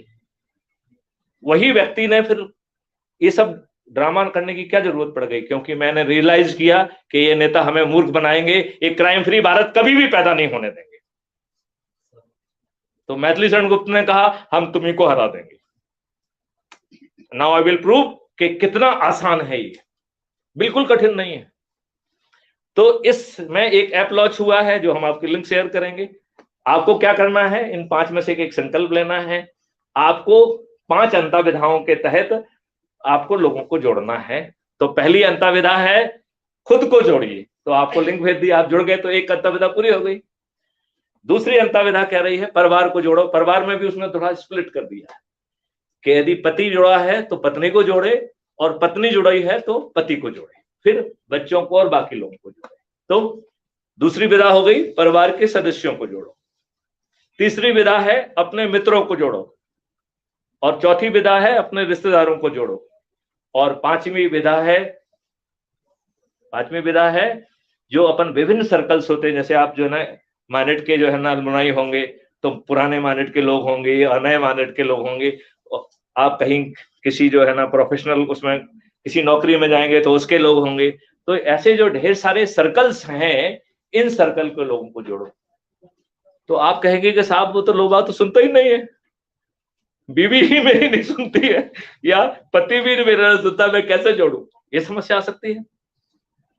तो इस समस्या का निदान है, वो कह रहा है कि इस देश में विद्वान लोगों की कमी नहीं है, लेकिन सब साले विद्वान जो है ना खुदगर्ज और स्वार्थी हैं, जो अपने लिए जीते हैं। ये इतने स्वार्थी हैं कि इन्हें 4 धाराओं का प्रोटेक्शन मिलने के बावजूद भी, क्या इन्होंने से किसी ने आपको बताया कि आपका इतिहास बदल दिया गया है? आपके सुनहरे इतिहास के हर हिस्से को छिपा लिया गया है, और जहां आपको जूते लाते पड़ी उनको जो है ना आपको पढ़ाया गया, और उनको अकबर महान कहा गया। मुगल साम्राज्य जो है बियॉन्ड विंध्याचल मूव ही नहीं कर पाया। They were having no spread beyond Vindhyachal. महान कैसे बन गए वो? जिस जो है ताजमहल की ये दुहाई देते हैं वो एक शिवालय था। इसमें बहुत सारी रिसर्च अवेलेबल है, यदि आप लोग गूगल आउट करोगे तो बहुत मिलेगी आपको। इसमें केसेस भी लग गए हैं अब। तो आपको एक चीज मैं पूछना चाहता हूं, क्या इस देश का संविधान राष्ट्रपति को ये ताकत देता है कि वो अपने नोटिफिकेशन से कोई आर्टिकल को पैदा कर सकता है? 5 मिनट और रुक जाइए आप लोग, प्लीज प्लीज, आप भी रुक जाइए please. I am sorry, because मैंने पूछा था कि आप लोगों को समय पर्याप्त है, तो मैं थोड़ा लिजरली समझाने लगा, तो मैंने थोड़ा सा समय का ध्यान नहीं रखा। आई एम नॉट रियली अवेयर कि कितना समय हो गया है, लेकिन बहुत जरूरी है, प्लीज डोंट लीव। आपके संविधान में एक धारा धूर्तता पूर्वक जोड़ी गई है, आर्टिकल 35A, जो 2019 में हटा दी गई है। वो कैसे धारा आई? प्राइम मिनिस्टर ने अपने ऑफिस से एक पूरा बना के भेज दिया। किसको भेजा? प्रेसिडेंट राजेंद्र प्रसाद। उन्होंने उस पर आपत्ति की, 8 बिंदु लिखे कि साहब ये तो असंवैधानिक है, मैं नहीं कर सकता हूं। उसका जवाब जो है ना माननीय नेहरू जी देते हैं कि हम आपसे जो है अनौपचारिक चाय पर चर्चा कर लेंगे, इसे आप जारी करें। अरे भाई, संविधान ने जो अधिकारी प्रेसिडेंट को नहीं जारी दिया, वो कैसे धारा पहुंच गई है? जब 2019 में इसे माननीय प्रधानमंत्री नरेंद्र मोदी जी ने हटाया तो उन्होंने पार्लियामेंट में कहा क्या कि ये असंवैधानिक तरीके से लाई गई? क्यों नहीं कहा? क्यों नहीं कहा? मैं पूछता हूं, कहना चाहिए था। 2014 में एक एनजीओ ने सुप्रीम कोर्ट में एक अपील लगाई थी, PIL लगाई थी। वो इसीलिए थी कि साहब जो है ना ये तो 35A असंवैधानिक तरीके से लाई गई है। संविधान में प्रेसिडेंट को ये अधिकार ही नहीं है कि किसी आर्टिकल को पैदा कर दे। लिहाजा यह असंवैधानिक है। 2014 से 2015 5 साल तक ये जो है ना सुप्रीम कोर्ट में पेंडिंग रही। क्या बड़ी विद्युतता की जरूरत है इसके लिए? एक दूध पीता बच्चा बता सकता है कि साहब जो पावर ही नहीं दिया है। क्या पूछना था आपको, क्या ये जो आर्टिकल है ये क्या पार्लियामेंट में गया? तो जवाब था नहीं। क्या पार्लियामेंट में जो है 350, जब पार्लियामेंट में ही नहीं गया तो 365 हो ही नहीं सकती है, जब which is talking about the amendment of the constitution. तो जो चीज संविधान में ही नहीं गई तो संविधान का संशोधन का कहां सवाल उठता है? तो एक इलीगली एक धारा पैदा कर दी गई। क्या इन विद्वान लोगों ने आपको बताया? लिहाजा जो विद्वान लोग हैं, एक खुदगर्ज और स्वार्थी लोग हैं, इन्हें पत्थर मानिए और लात मारिए और ऐसे लोगों को जोड़िए जो ज्यादा विद्वान नहीं है, क्योंकि वो कम से कम जो है ना देश के लिए अच्छी फीलिंग रखेंगे। और हर किसी के पैर में बेमाई फटी हुई है, हर किसी की थाने में रिपोर्ट नहीं लिखी जा रही, हर किसी को फर्जी फताया जा रहा है, हर किसी में कोई डंडे मार रहा है, हर किसी से कोई वसूली कर रहा है। ये राजनेता खुद रोज रोज किसी न किसी बहाने चंदे लेने चले आते। लेते हैं कि नहीं लेते? तो हमने 37 करोड़ पत्थरों का प्रावधान किया है। मतलब आप 37 करोड़ लोग यदि आपको लगते हैं कि विद्वान नहीं है तो उनको लात मार दो साला, और आप अपनी एनर्जी को प्रिजर्व करो, उनसे बात भी नहीं करना है। क्यों? क्योंकि वो खुदगर्ज स्वार्थी हैं, उनमें विद्वत्ता की कमी नहीं है, लेकिन वो ईमानदारी नहीं है। उन्हें आर्टिकल 4 आर्टिकल में जो है प्रशिक्षण प्राप्त, जो है ना प्रोटेक्शन प्राप्त है। एक 197 की जो है ना सीआरपीसी में तो ये अधिकार दे दिया गया है कि कोर्ट संज्ञान नहीं ले सकती है। तो ये ऐसे बादशाहें हैं जिनके सामने कोर्ट को भी बौना कर दिया गया है, और इतने प्रोटेक्शन के बावजूद भी इनमें इतनी औकात नहीं है कि अपने आकाओं से कह दें कि साहब जो है ना ये गलत है। तो ये वो खुदगर्ज स्वार्थी लोग हैं जो अपने लिए जीते हैं, नौकरी के दौरान चरण सेवक बने रहते हैं और उसके बाद में भी चरण सेवक बनना चाहते हैं कि हो सकता है कुछ ना कुछ रिटायरमेंट के बाद भी मिल जाए। एक ने मुझसे भी पूछा, क्यों भाई साहब आपको रिटायरमेंट के बाद कुछ नहीं चाहिए? मैंने कहा छोड़ दीजिए, जो देने वाले हैं वो ही जो है ना जमीन पे आ जाएंगे। तो अब मैं आपको बताता हूं इसकी उल्टी गिनती। अभी तो हमने सीधी गिनती कि एक व्यक्ति, जैसे अज्यूम करिए कि हमने शुरू किया तो हम 9 दिन में कितने को जोड़ेंगे? 90 को, राइट। हमने आप में से 9 लोगों को जोड़ा तो 9 लोगों के पास कितने दिन बचे? केवल 8 दिन, राइट। तो वो कितनों को जोड़ेंगे? 80 लोगों को। तो पहले अलग ढंग से बताते हैं। आज हम एक शाम तक हमने ऊर्जा, अच्छा ये ऊर्जाकृत करना हम वर्ड बहुत बहुत यूज करते हैं। ये ऊर्जाकृत करना क्या है? जो हम आपसे बातचीत कर रहे हैं यही ऊर्जाकृत करना है, राइट। दूसरा संकल्प करना है, तो ये 5 संकल्प बताए, ये संकल्प हो गए। तो हमें हर किसी को ऊर्जाकृत करना है, हर किसी को संकल्पित करना है। तो जैसे गुरु जी अपने आपके मुंह में एक गुरु मंत्र देते हैं ना, ऐसा ही ये समझाना है। इसमें फेस टू फेस एक्शन की जरूरत है। तो आप सोशल मीडिया का भी यूज करिए, फेसबुक का भी यूज करिए, लेकिन आपकी असली एक्टिविटी क्या है? जब आप 1 to 1 बात करेंगे। Is it clear to you? 1 to 1 बात करना है तो उससे आप ऊर्जाकृत भी कर पाएंगे और संकल्पित भी कर पाएंगे। अब मैं 1 मिनट के अंदर आपको बताऊंगा कि कैसे ये चमत्कार होगा। तो आज हमने शुरू किया, 9 लोगों को जोड़ा, आज शाम तक हम 10 हो जाएंगे। 10 लोग ऊर्जाकृत हैं और संकल्पित हैं, तो दूसरे दिन हम 100 होंगे, तीसरे दिन 1000, चौथे दिन 10,000, 5वें दिन 1 लाख, 6वें दिन 10 लाख, 7वें दिन 1 करोड़, 8वें दिन 10 करोड़ और 9वें दिन 100 करोड़। बाप रे बाप, 100 करोड़! आपका तो दिमाग घूम गया साहब, कहां से 100 करोड़ पैदा होंगे? बीवी पति की बात नहीं मानती, पति पत्नी की बात नहीं मान रहा है, ये 100 करोड़ कहां से होंगे? अब मैं इसकी उल्टी भाषा करता हूं। 9वें दिन जो 90 करोड़ लोग जुड़ रहे हैं उनके पास एक भी दिन नहीं बचा हुआ है, राइट। तो 90 करोड़ लोग एक भी व्यक्ति को नहीं जोड़े तो भी भारत, क्राइम फ्री भारत का संकल्प पूरा हो रहा है। 90 करोड़ लोगों को सिर्फ खुद को जोड़ लेना पर्याप्त है, राइट। अब 8वें दिन जो है 9 करोड़ लोग जो है 10-10 लोगों को जोड़ेंगे जो कि 90 करोड़ होंगे। तो कितने लोग को जोड़ रहे हैं वो? 90 करोड़ लोगों को, right. 9 multiply by 10, 90 crore, right. तो 90 करोड़ लोगों को जोड़ा जा रहा है कितने लोगों ने जोड़ा? 9 लोगों ने। और यदि हम 8 और 9 का जोड़ कर दें तो 90 करोड़ जोड़े और जुड़ने वाले हो गए 99 करोड़। तो एक व्यक्ति के खाते में कितना पड़ा व्यक्ति? 0.9 पड़ा, मतलब 1 से भी कम। इसका मतलब है कि 99 करोड़ केसेस में पति केवल पत्नी को और पत्नी केवल पति को यदि जोड़ लेती है तो आपका 99 करोड़ का खाता पूरा हो गया। कठिन काम है, कठिन काम है। मैं आपसे पूछता हूं, कठिन काम है? चलिए, तो एक इस हाउस इस निष्कर्ष पे पहुंचा कि कठिन काम नहीं है। यस और नो बोलना पड़ेगा आपको। नहीं नहीं, कठिन है या सरल है?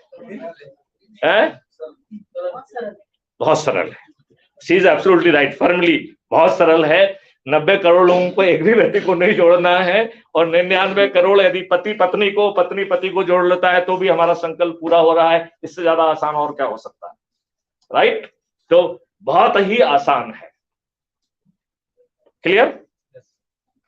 अब इस पूरी प्रक्रिया में क्या आपसे किसी ने 5 पैसे लिए? नहीं लिए। आपने क्या कोई नियम कानून तोड़ा? आपने क्या कोई कंडक्ट रूल तोड़ा? तो भारत का हर नागरिक, चाहे वो शासकीय सेवा में हो या प्राइवेट उसमें हो या कुछ भी कर रहा हो, उसको इसमें जुड़ने में कोई दिक्कत है? कोई दिक्कत नहीं है। राइट? हम सब लोग बिजी रहते हैं और इतनी महंगाई की मार पड़ गई है कि पहले एक व्यक्ति कमाता था तो पूरे कुनबे को पाल लेता था। आज मियां बीवी दोनों कमा रहे हैं और अपने 2 बच्चों को नहीं पाल पा रहे हैं। हमको इतनी बुरी तरह से घेर लिया गया है। आज हम जो है, हमारे पास समय ही नहीं रहता है। हम अपनों से बात तब करते हैं जब हमें कोई काम होता है। तो पहले हम 10 मिनट तक भूमिका बनाते हैं, तो धीमे से कहते भैया ये काम है छोटा सा, ऐसे ही करते हैं ना। तो जब आप अपने स्वार्थ के लिए फोन करते हैं तो आपका कद क्या होता है? छोटा, और आपकी टोन होती है रिक्वेस्टिंग। जब आप क्राइम फ्री भारत के लिए अपने लोगों से बात करेंगे तो आपका स्वर कैसा होगा? ऊंचा। आप अपनी नजरों में, आपकी सेल्फ स्टीम क्या होगी? ऊंची। और जब आप अपने लोगों से बात करने के लिए संकल्पित होकर समय निकालेंगे तो आपका जो अपना नेटवर्क है उसमें आपके संबंध मधुर होंगे या कम होंगे, या बढ़ेंगे या कैसे होंगे? बढ़ेंगे। तो आपको मैस्लो हायरार्की ऑफ नीड के जो 5 प्रिंसिपल हैं वो यहां पूरे हो रहे हैं, इंक्लूडिंग द सेल्फ एक्चुअलाइजेशन। आप अपने देश की तकदीर बदल रहे हैं। So that is the great advantage at no cost. आपके जेब से 5 पैसे गए, आपको कहीं 5 पैसे का चंदा मांगा गया, आपने कोई नियम कानून तोड़ा? कुछ नहीं किया। आपने किसी का घेराव किया? कुछ नहीं किया। क्या करना है? सिर्फ लोगों को जोड़ना है। अब मिलेगा क्या ये बताता हूं। आप एक व्यक्ति को जोड़ेंगे तो ये ऐप आपको मोहल्ला अधिकारी घोषित कर देगा। आप 3 व्यक्तियों को जोड़ेंगे तो वो आपको टाउन ऑफिसर घोषित कर देगा। यदि आप 5 व्यक्तियों को जोड़ेंगे तो वो आपको ब्लॉक ऑफिसर घोषित कर देगा। यदि आप 10 व्यक्तियों को जो है ना जोड़ेंगे तो आपको वो डिस्ट्रिक्ट ऑफिसर घोषित कर देगा। यदि आप 50 व्यक्तियों को जोड़ेंगे तो वो आपको राज्य स्तर का अधिकारी घोषित कर देगा। यदि आप 100 लोगों को जोड़ लेंगे तो आपको वो राष्ट्रीय अधिकारी घोषित करेगा। और जब आप राष्ट्रीय अधिकारी बन जाएंगे तब आपकी यात्रा प्रारंभ होती है चंद्रगुप्त बनने की। तो चंद्रगुप्त कौन है? चंद्रगुप्त कौन है? जो सबसे अधिक लोगों को जोड़ेगा वही चंद्रगुप्त है। तो जैसे आपको जो है अभी इसमें कितने सारे, मेरे ख्याल से 560 वगैरह कुछ ऑलरेडी अधिकारी हैं उसमें, तो इनमें से किसी ने किसी के सामने हाथ नहीं फैलाया। तो ऐसे ही बिना हाथ फैलाए आपको जो है विधायक और सांसद का टिकट आपके पास पहुंच जाएगा। तो आपको कोई टिकट दे रहा है या आपने अर्न किया है? आपको कोई चंद्रगुप्त बना रहा है या खुद चंद्रगुप्त बन रहे हैं? आप खुद चंद्रगुप्त बन रहे हैं, क्यों? आप लोगों को जोड़ रहे हैं तो चंद्रगुप्त आप बन रहे हैं। कितना आसान तरीका है। अब जो है 545 चंद्रगुप्त मिल जाएंगे जो हाईएस्ट होंगे। राइट? किसकी मेहनत पे होंगे? अपनी खुद की मेहनत पे। इसमें जो है ये ऐप जो है हर दिन जो है सर्टिफिकेट बांटता है कि आज फर्स्ट सेकंड थर्ड कौन रहा है, वीक में फर्स्ट सेकंड थर्ड कौन था, महीने में फर्स्ट सेकंड थर्ड कौन था, अब तक फर्स्ट सेकंड थर्ड कौन है। जैसे ही आप नेशनल अधिकारी बनेंगे तो आपको वो मॉडरेटर बना देता है। मॉडरेटर बन गए इसका मतलब है चंद्रगुप्त की रेस में घुस गए, राइट। फिर आपको अपना शक्ति बढ़ाते जाना है, तो शक्ति बढ़ा के आप चंद्रगुप्त हुए, मतलब चंद्रगुप्त आप बनाएंगे अपने आप को बाय इस धर्म युद्ध के मामले। और धर्म युद्ध क्या है? लोगों को जोड़ना।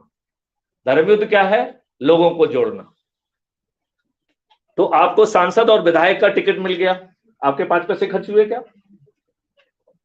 फिर ये इस कॉन्सेप्ट का ये मानना है कि जो पैसे खर्च करेगा वो आज के दुष्ट राजनेताओं से नहीं लड़ सकता है। यदि पैसे बांटने की आज की व्यवस्था के तहत यदि हम कार्रवाई करेंगे तो एक केजरीवाल और पैदा हो जाएगा। Then Maithili Sharan Gupt will become a second Kejriwal. Do you want to make him Kejriwal? नहीं।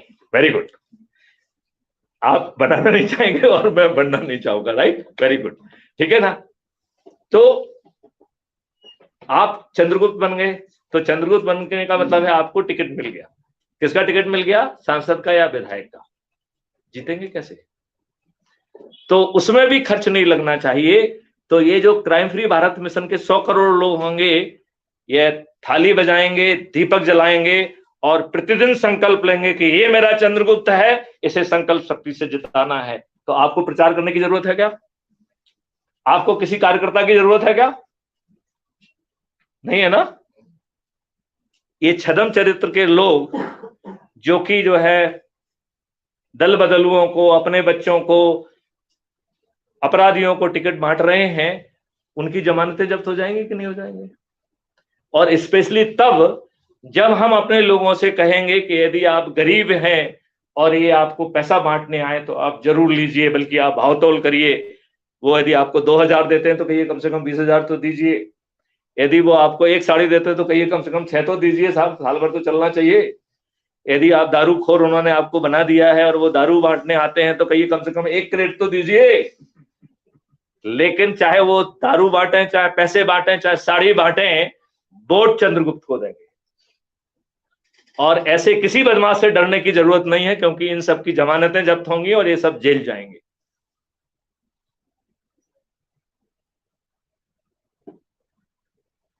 फिर इसमें 21 जो है लक्ष्य हैं।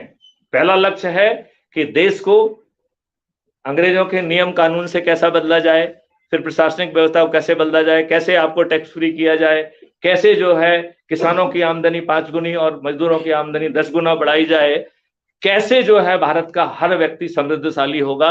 मैं आपको एक चीज बता दूं, कोई भी व्यक्ति मरने नहीं दिया जाएगा, किसी को किसी के सामने हाथ नहीं फैलाने दिया जाएगा, क्योंकि हर चीज डिजिटल होगी तो हमें ऑलरेडी मालूम है आप कितना कमा पा रहे हो। So we will reach, this is the minimum fixed by us, we are providing this to you. आप गरीब नहीं रह सकते हो, इतना पैसा तो हमने सोचा है कि आपके पास होना चाहिए। लेकिन ये पैसा फ्री भी नहीं होगा, ये पैसा जो है आपके लिए लोन होगा, और ये ट्रांसफरेबल लोन है। जैसे आपकी संपत्ति ट्रांसफर होती है ना, आपके बच्चों में जाती है कि नहीं जाती है, तो ये बच्चों में ना आपका लोन चला जाएगा। यदि आपने नहीं पुका पाया, आपका 50 करोड़ हो गए तो वो आपके बच्चों को चला जाएगा। और आपके पास जो लोन जाएगा उसकी जो है आपके बच्चों को हर बार इंटीमेशन दी जाएगी और कहा जाएगा कि साहब इनको समझाइए, मैं इनको जो है ना ऐसा एम्प्लॉयमेंट दे रहा हूं कि ये इतना पैसा कमा सकते हैं, ये कर क्यों नहीं रहे। मतलब जो है गरीब रहने का विकल्प नहीं रहेगा। भारत का हर व्यक्ति, यदि 1835 में यदि लॉर्ड मैकाले को और लॉर्ड विलियम एडम को भारत में एक गरीब और एक भिखारी नहीं मिला था, तो 2025 के बाद भारत में फिर से जो है ना एक भिखारी और एक गरीब व्यक्ति नहीं मिलेगा, और उसको कोई फ्री भी नहीं दी जाएगी। क्राइम फ्री भारत के मिशन के आप डिस्क्रिप्शन बॉक्स में जाएंगे तो वो आपको 21 पूरे सिद्धांत मिल जाएंगे कि कैसे 21 सिद्धांत होंगे, क्योंकि ये दुष्ट लोग तो जो है जो संविधान में लिखा है उसके विरुद्ध काम कर रहे हैं। यूनिवर्सल सिविल कोड लिखा हुआ है, 75 साल हो गए हैं, कहा क्या ना माननीय नरेंद्र मोदी ने कि मैं यूनिफॉर्म सिविल कोड लाएंगे। आप फिर मन की बात क्या किसी दूसरे की मन की बात करते हैं क्या? भाई हम कर पाए चाहे ना कर पाए, मन की बात में तो कह दें कि हम ये करने वाले हैं। मैथिली शरण गुप्त तो कह रहे हैं चिल्ला के कि हम ये करेंगे। तो क्या मैं आपको उस जर्नी पर ले जा पाया जहां मैं इंटेंड कर रहा था?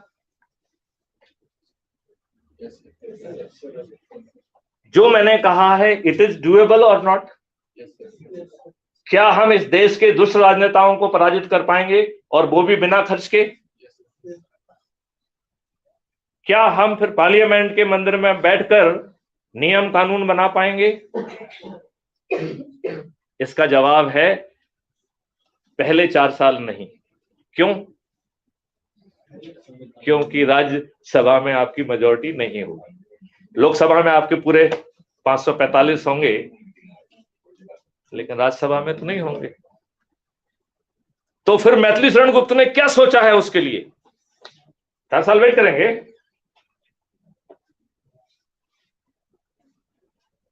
कोई विकल्प है? जी हां, इस देश का संविधान, इस देश को ऑर्डिनेंस से चलाया जाएगा। आज जो है ये अपने आप को बड़े जो है ना, बड़े बड़े मुख्यमंत्री कह रहे हैं, इनमें से एक भी व्यक्ति संविधान के शेड्यूल 7 लिस्ट 2 के हिसाब से अपनी जिम्मेवारी पूरी नहीं कर रहे हैं। तो उसी में एक आर्टिकल 356 दिया गया है कि यदि कोई संविधान की व्यवस्था से नहीं चलता है तो उसे आप गिरा दीजिए।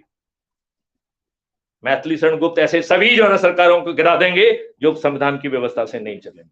इनके दिल में जो है डर बैठ जाएगा। और जब तक हमारी राज्यसभा में मेजॉरिटी नहीं होगी, तब तक ये देश जो है ऑर्डिनेंस से चलाया जाएगा। तो पहले दिन से ऑर्डिनेंस आ जाएगा।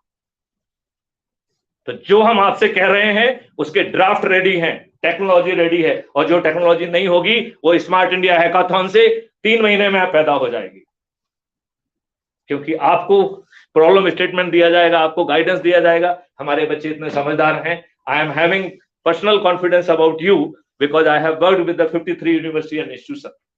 I have guided that students from 53 universities and institutes. 53. I am having formal MOU with these many institutions and universities. तो मुझे इस बात में कोई संदेह नहीं है कि यदि हम अपने युवाओं को एक दिशा देंगे तो वो जो है 3 से 6 महीने में जो गैप्स हैं उन गैप्स को पूरा कर लिया जाएगा। तो लॉ रेडी है, टेक्नोलॉजी रेडी है। Committing crime would not be an option in this country. तो मैं जरा 5 लाइन में उसको बता दूं। पहला सर्टेनिटी है, बिना खाने जाए FIR। दूसरी सर्टेनिटी है, 15 दिन में क्राइम फ्री भारत का टेक्नो इंजन सबसे मूर्ख पुलिस अधिकारी के साथ भी अकाट साक्ष्यों के साथ चालान पेश कर देगा। फिर तीसरी सर्टेनिटी है, सर्टेनिटी ऑफ जस्टिस और सर्टेनिटी ऑफ कन्विक्शन। अधिकतम 30 दिन में, तो 3 दिन से 30 दिन के अंदर सजाएं हो जाएंगी, वो भी बिना कोर्ट जाए। और आज की तुलना में 1000 गुना ज्यादा ट्रांसपेरेंट जजमेंट होगा, जिसमें 2 तरीके की अपील होगी। अपील अगेंस्ट द जज and appeal against the judgment. तो सभी अपील अगेंस्ट द जज क्या होती है? जहां पे फरियादी ये फील कर रहा है कि ये जज दुष्ट है, इसने पर्याप्त साक्ष्य होते हुए भी कुछ अल्टीरियर रीजन से इसने गलत जजमेंट दिया है, तो उन जज महोदय को खड़ा होकर अपने जजमेंट को डिफेंड करना पड़ेगा। यदि वो अपने जजमेंट को डिफेंड नहीं कर पाए, हालांकि सुनने वाला जुडिशियल ऑफिसर ही होगा, यदि वो अपने जजमेंट को डिफेंड नहीं कर पाए तो भाई साहब जेल भी जाएंगे और कंपनसेशन भी देंगे। क्या कोई गलत न्याय कर पाएगा? ये जो आज का वर्तमान लॉर्डशिप का जो अहम है वो डिसअपियर हो जाएगा। तो ना ब्यूरोक्रेट का अभिमान चलेगा और ना ही जजेज का अभियान चलेगा। इस देश में जो है चंद्रगुप्तों का राज होगा। क्लियर? फिर जो है इसकी चौथी सर्टेनिटी है डिजिटल चित्रगुप्त, जिसको सब कुछ मालूम होगा। तो 360 डिग्री में हर किसी के बारे में जानकारी होगी। The system would be in position to anticipate कि अब ये भाई साहब जो है ना अपराध करने वाले जा रहे हैं, इनके साथ 4 आदमी हैं, इस साधन से जा रहे हैं, इनके पास हथियार होगा कि नहीं होगा। And smart intervention process will arrest him before he could commit crime. शुरू में ये 30-40% केसेस में होगा। जैसे ही डाटा रिचनेस बढ़ेगी, it will happen in 99.9% cases. Bharat में अपराध करना एक ऑप्शन नहीं बचेगा। आज भारत में अपराध इसलिए हो रहे हैं क्योंकि हमारे राजनेता दुष्ट हैं, हमारे ब्यूरोक्रेट दुष्ट हैं, हमारी जुडिशरी दुष्ट है। अब भारत बदलेगा। तो अब इसमें पांचवी सर्टेनिटी है कि जब आपको सबके बारे में सब कुछ भी मालूम है तो भाई साहब अपराधी को अपराधी क्यों बनाने देना चाहते हैं। द फिफ्थ सर्टेनिटी से certainty of rehabilitation of criminal. तो कोई भी अपराधी जो है उसे अपराध करने का ऑप्शन नहीं रहेगा और उसे रिहैबिलिटेट कर दिया जाएगा। तो I hope you agree with this कि क्राइम फ्री भारत होगा और करप्शन फ्री भारत भी होगा, क्योंकि corruption is also one of the crime. And corruption की जो फाइट होगी, बिकॉज हमें तो यही कहना है कि आप करप्शन की रिपोर्ट करो, 50% पैसा ले जाओ। तो हमने 5 करोड़ खाया, आपको जो है ना 2.5 करोड़ मिल जाएगा ठीक है ना। और 2.5 करोड़ क्यों मिलेगा, उसकी पेनल्टी जो है ना डबल होगी, राइट। तो 10 करोड़ की पेनल्टी हुई तो आपको 5 करोड़ मिल जाएगा। तो मैथिली शरण गुप्त जैसे जाने कितने लोग कहेंगे यार काय को नौकरी करना यार, राइट। तो भारत में अपराध करना would not be an option. हमारे पास crime free Bharat agro and Ayush model है जो कह रहा है किसानों की आमदनी ओवरनाइट 5 गुना हो जाएगी और आगे चल के 25 गुना होगी। भारत का एक मजदूर जो है उसकी purchasing power will be 50,000 rupees.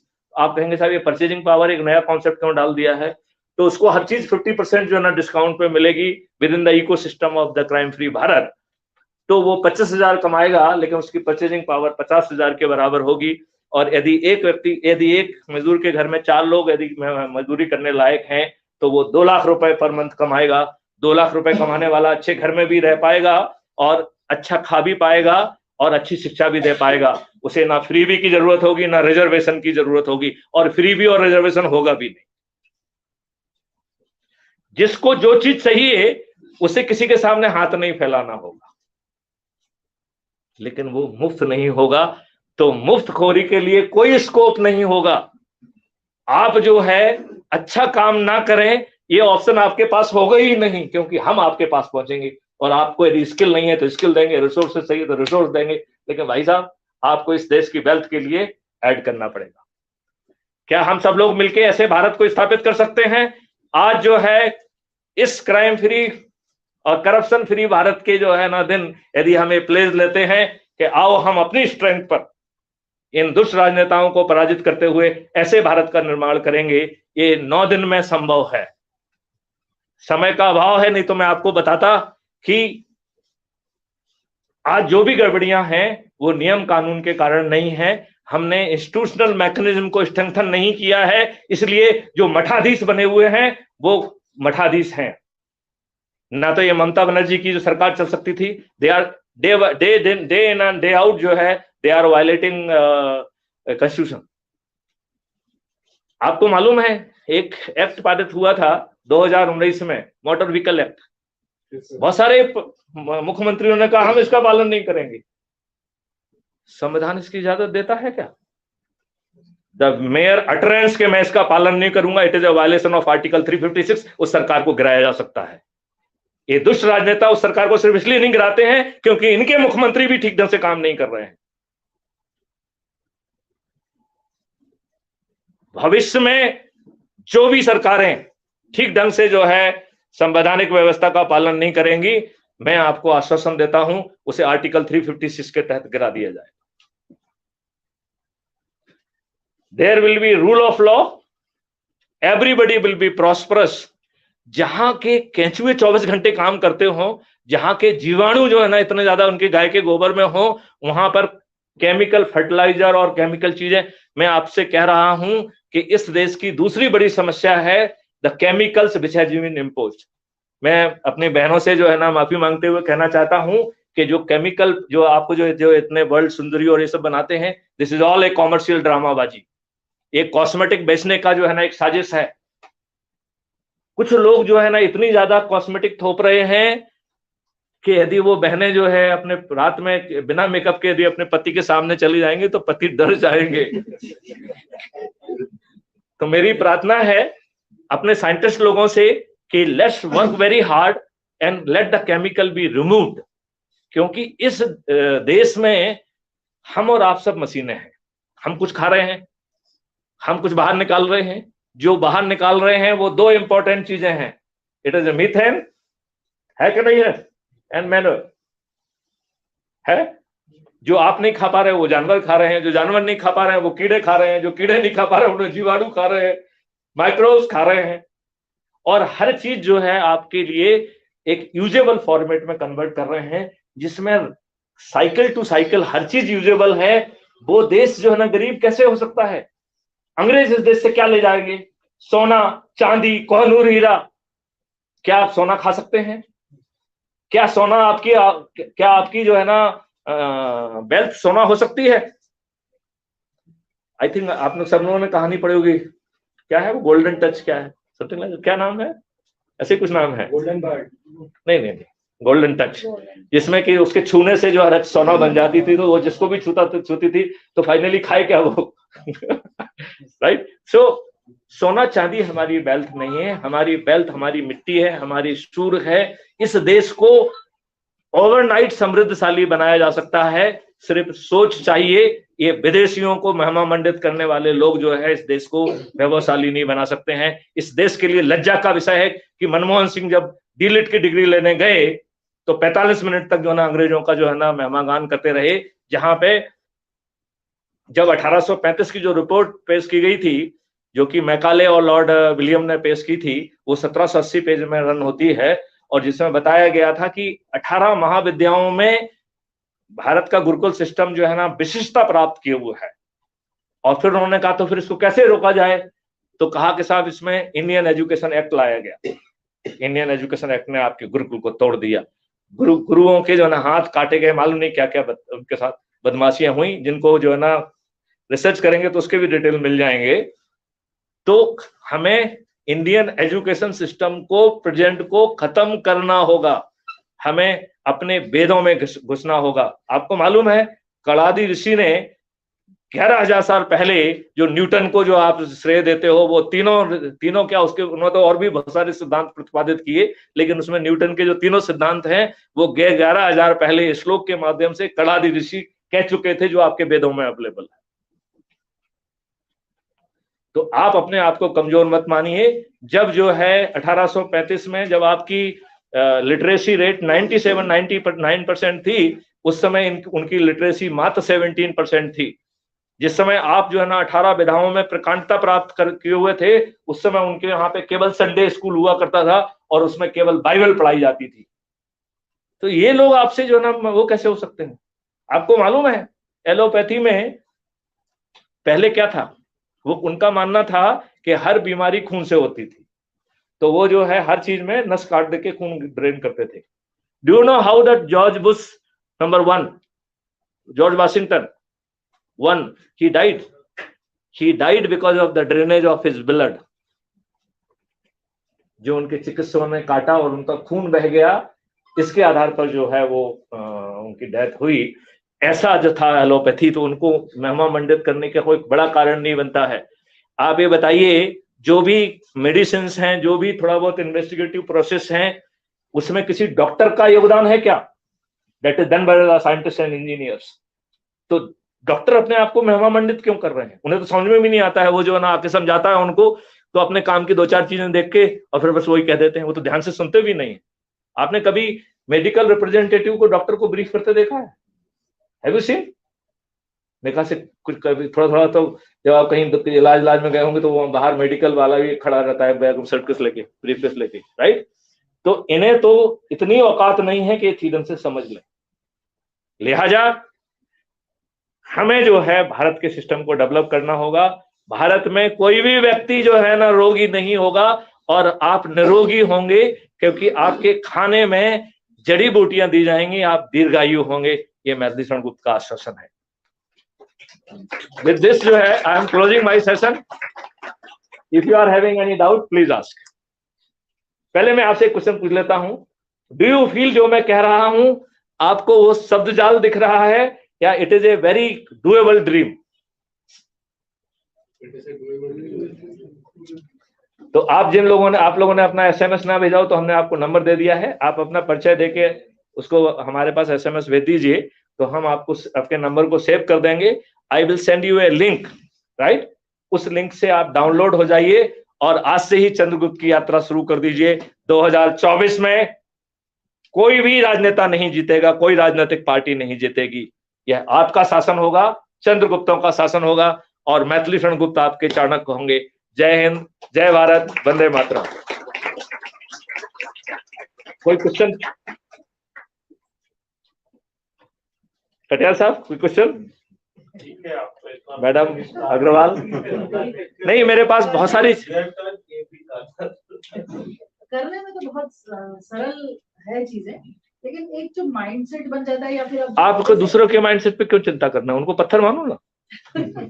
देखिए, हमने आपको बड़ा, हम लोग ऐसे गुलामी की भी जो आदतें हो जाती है ना, कि बस चल रहा है कौन कुछ करे, एक जो ये टेंडेंसी रहती है, मुझे लगता है कि ये एक रहेगा। इसके लिए ये मंत्र सिस्टम रखा है ना, संकल्प सिस्टम, कोई आपको याद दिलाएगा, ठीक है ना। तो देखिए, ये सिस्टम रोज बता रहा है कि कौन रेस में है। जब आप ऐप डाउनलोड करेंगे तो उसमें आप फीचर्स को एक्सप्लोर करिए, वो सर्टिफिकेट बांट रहा है, और आपको किसी के सामने कोई हाथ नहीं फैलाना पड़ रहा है। It is you who have to decide कि whether you will be the chief minister of the Madhya Pradesh, और you will be the chief minister of the Gujarat, और you will be the chief minister of the Tamil Nadu. मैं इस बात की घोषणा करता हूं कि 2024 में किसी भी राजनीतिक पार्टी का कोई व्यक्ति नहीं जीतेगा। जय हिंद, जय भारत, वंदे मातरम।